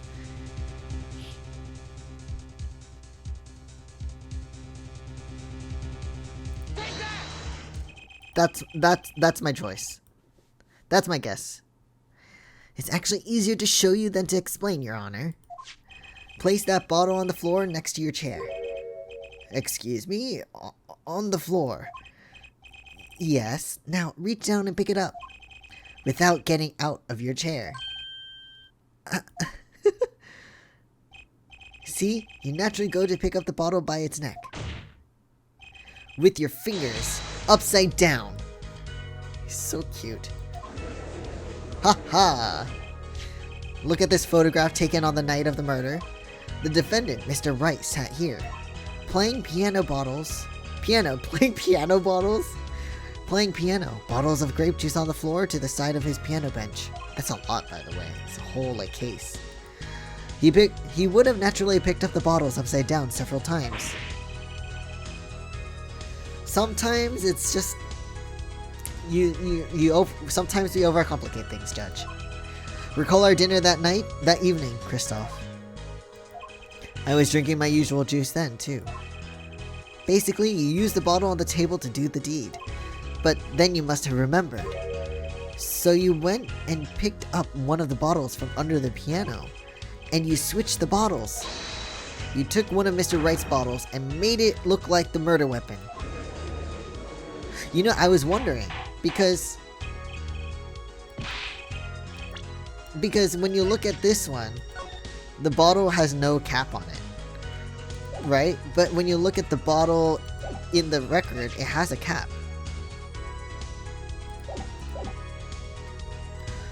Order, order, order! What do you have to say to these charges, Mr. Gavin? Oh, shake your head again, okay. Fascinating. So this is the legendary attorney's famed tactic of misdirection. What? You claim that I switched the bottle? Where is your proof? Proof? Well, that's, as I thought, more baseless conjecture. I'm afraid your bottle of proof is quite empty. I wouldn't be so sure about that. Oh my god, this fight is lasting a long time. Your Honor, when you initiated the investigation of the hideout earlier, do you recall I requested an additional investigation? On the paper. Yeah, what did that say actually? I don't know. Retrieve the bottles from under the piano. Oh! And here's one of the bottles in question.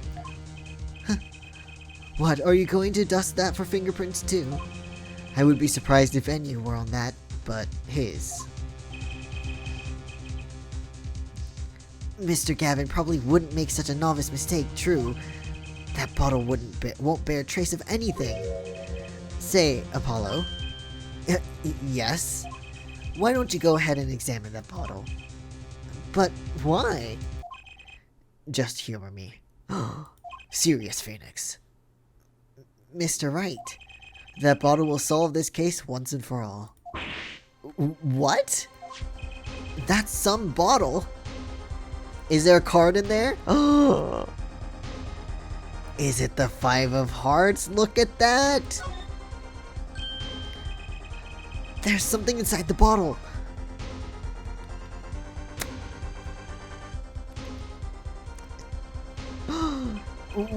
What's this? That card. It can't be. Recall that unpleasant woman's testimony for a moment? Miss Olga Orley? Yes, our little swineling Devochka. I don't know if I pronounced that right. Sorry. Right, and then he said that he put it in one of the bottles because he was like, wonder why this is in my pocket.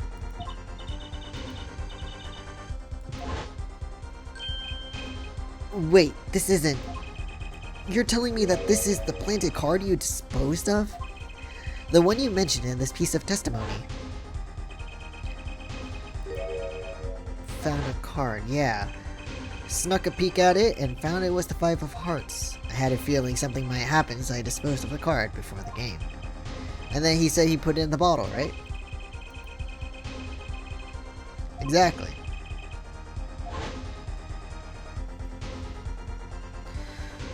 Wow. The Five of Hearts. Or the Five of Hearts. This is the card. The bottles were swapped. And the only one who could have done that was the fourth person in the club that night. You, Mr. Christoph Gavin. Oh? Oh? What the fuck? The lobster? You okay? I mean, not that I care that much, but dude. That is all.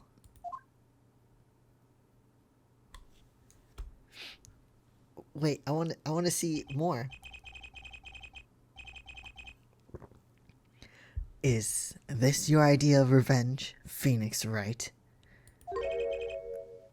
Revenge?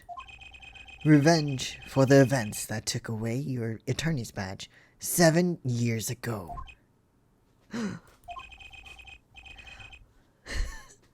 My past is like my logic, straight and true. Nothing's changed. All I did was point the finger of justice in the proper direction. Oh, you're normal. Fine.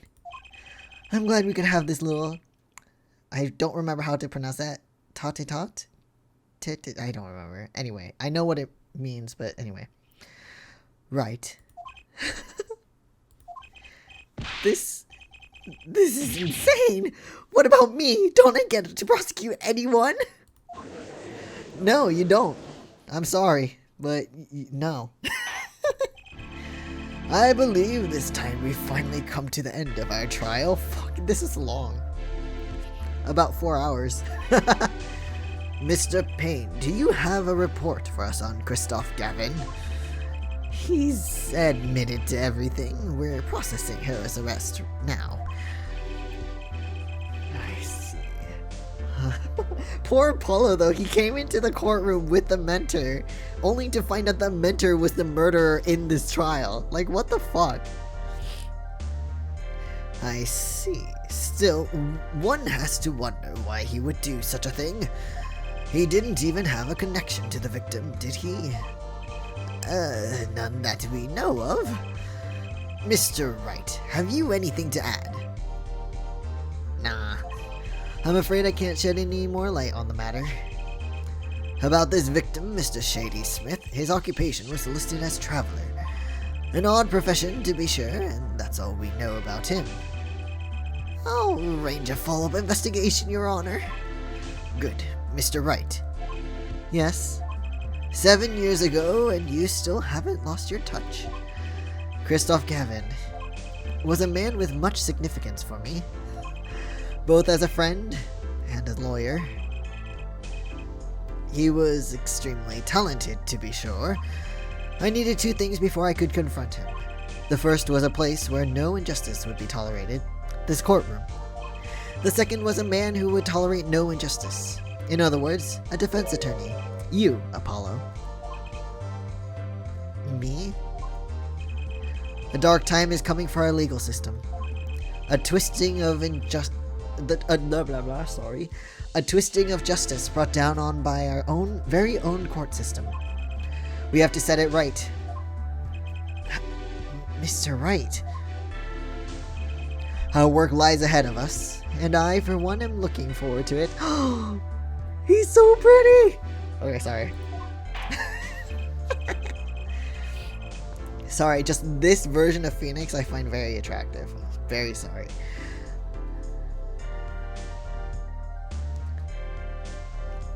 Hey Apple, what's up? How's it going? You have been streaming for 5 hours? Really? My thing is saying 4. Well, close to 5 anyway. Phoenix, what? Hold on. Well, this seems like a good time to announce a verdict. This court finds the defendant, Mr. Phoenix Wright, not guilty!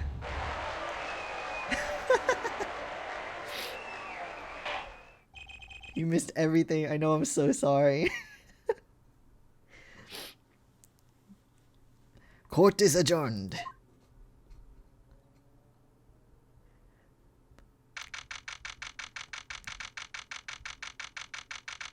Also, that painting seriously looks like it's supposed to be the judge, doesn't it? In the background over there. I hate it. Ew, the judge!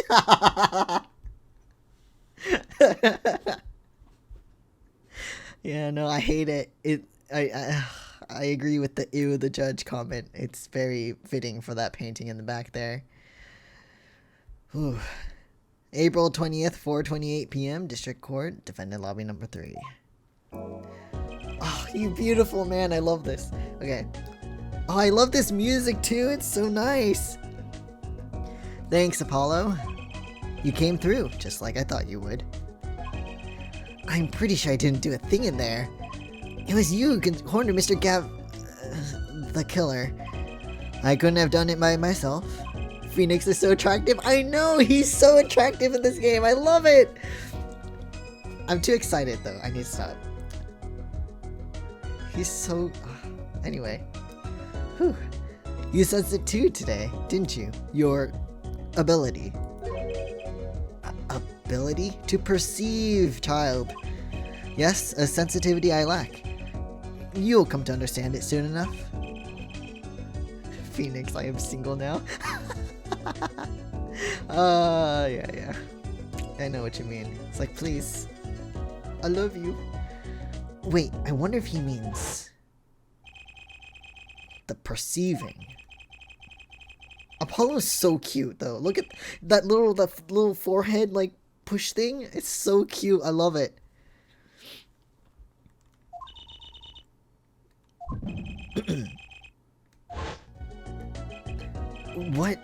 What was that, Mr. Wright? You'll have to find the answer to that question yourself. The answer. Right. Today was full of questions without answers, most of them about Mr. Gavin. Oh, yeah, no kidding. That was his mentor, yo. What possible reason could he have had to commit murder? Perhaps you'll learn that in the days to come. Huh? Wait. You don't know, do you? This locket is the key. Huh? Oh, that reminds me. I met the girl whose picture is in your locket. Why is Phoenix unemployed now? You'll see. Your daughter, right? Trucy? That's right, she's my daughter.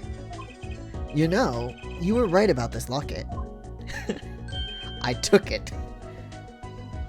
Daughter, you'll meet her. You'll meet her soon. Later. No worries. Eh? Who is the mom? You'll learn. You'll learn. I took this off his neck the night he died. But it looks like our dear Russian scam artist saw me. So the truth is, this locket really did belong to him. Wait, but that's perjury! You testified. You said that locket was yours. I said no such thing, actually. I merely said that it was a locket with my daughter's picture inside. I mean, that's also true. A subtle distinction, but a distinction nonetheless. And it's the truth. Wait, but then why? Why was the victim wearing a locket with a picture of your daughter inside it? Oh, sometimes the straightest path to the truth isn't the best one. Give it time. Phoenix, stop giving me that look, okay? You look too good. You're still just getting started with your career. Speaking of which, I may be out of a job. I work for Gavin Law Offices after all, right? And your boss was convicted of murder now, so I still can't believe I just saw Mr. Gavin get led away in handcuffs. Apollo? Yes. How about coming to work for me? But you're well, I mean, you're not unemployed. You worked at the Borscht Bowl, but still, what the fuck? What job, Mr. Phoenix Wright, can you offer to a defense attorney? Okay. And you mean at the Right and Go law offices? I mean, there's not a single attorney in my generation that doesn't know it. I can't imagine that to be true, but, wait, but didn't you... You're not a... That's so sad, though. Oh, I turned in my badge, yes. I'm not an attorney anymore.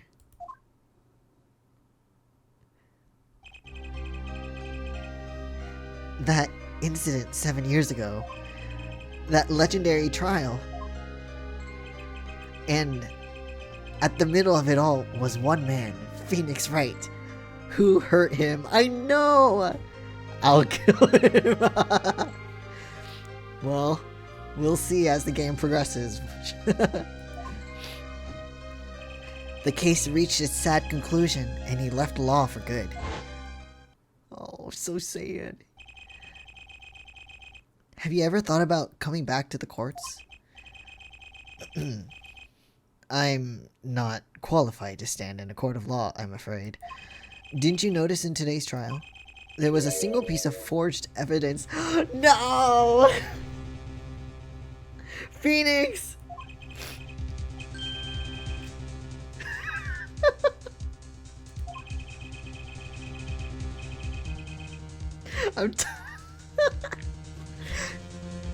I'm talking about evidence that shouldn't have existed. A naughty magician's trick. One piece of evidence struck me as odd, it's true. It just seemed, well, too perfect. I'll bet this was the forged evidence. Oh, Apollo, you poor, poor child.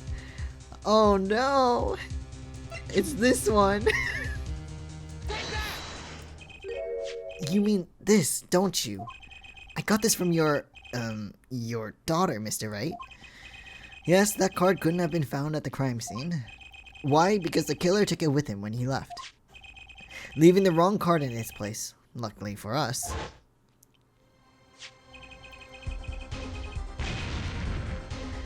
And he knew it was a fraud because he took it.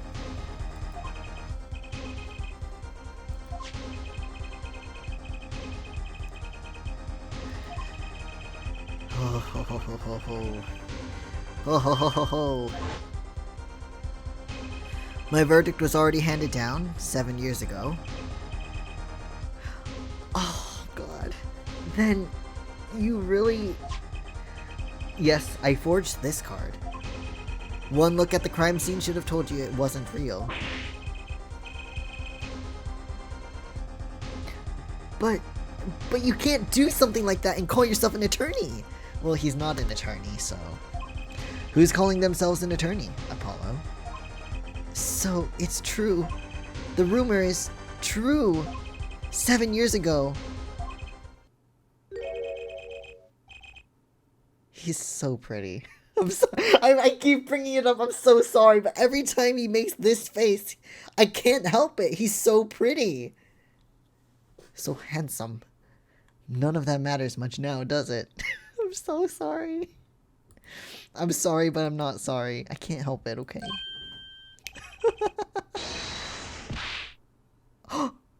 Did you punch him? Well, you know what? He kind of deserved it. Yeah. I punched him. It's your story from here on out, Apollo. Perhaps I can help you turn the next page? My office's address. Drop in if you'd like. Mr. Wright. You know what? Phoenix really deserved that punch, though. I don't blame you at all, Apollo. Your career, if it was found out, could have ended on your first trial. If they found it. So, I don't blame you, but... Man. Oh, about your uppercut. Try yelling, "Take that!" next time. I find it packs a little more punch. Wait, is that gonna actually happen? Stop giving me that look, dude. Stop.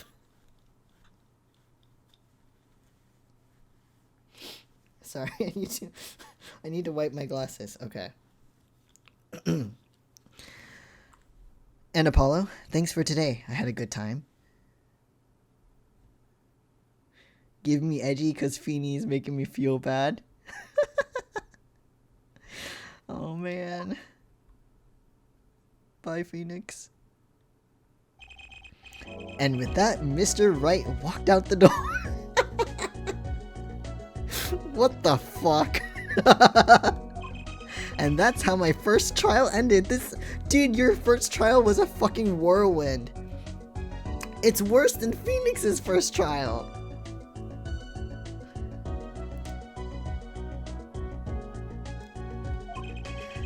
Oh my god. A lot of mysteries went unsolved, and at the time I had no idea they were all related. Every mystery that day, connected by a single thread of logic. I'd find that out soon enough. My name is Apollo Justice, attorney at law, and this is how my story begins. The end of the first case. Oh my goodness. That was intense. Trucy's so pretty. Okay. Yes, we'll save. Yes. Oh, God. Okay. So this game has, I think, 4 cases? Yeah, 4 cases. I feel like there should be more, but I have only 4. So we did Turnabout Trump today. Came in 2 parts, but yeah. So next time I play this game, we will be starting Turnabout Corner. And we will be introduced probably more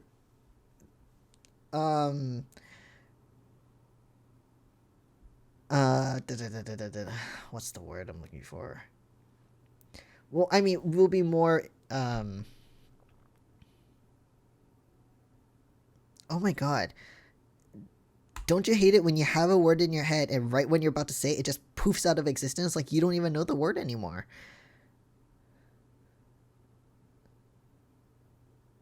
That sucks. We will be more officially introduced, I guess is a good way to say it, to Miss Phoenix Wright's daughter next time. But yeah, that first case was intense.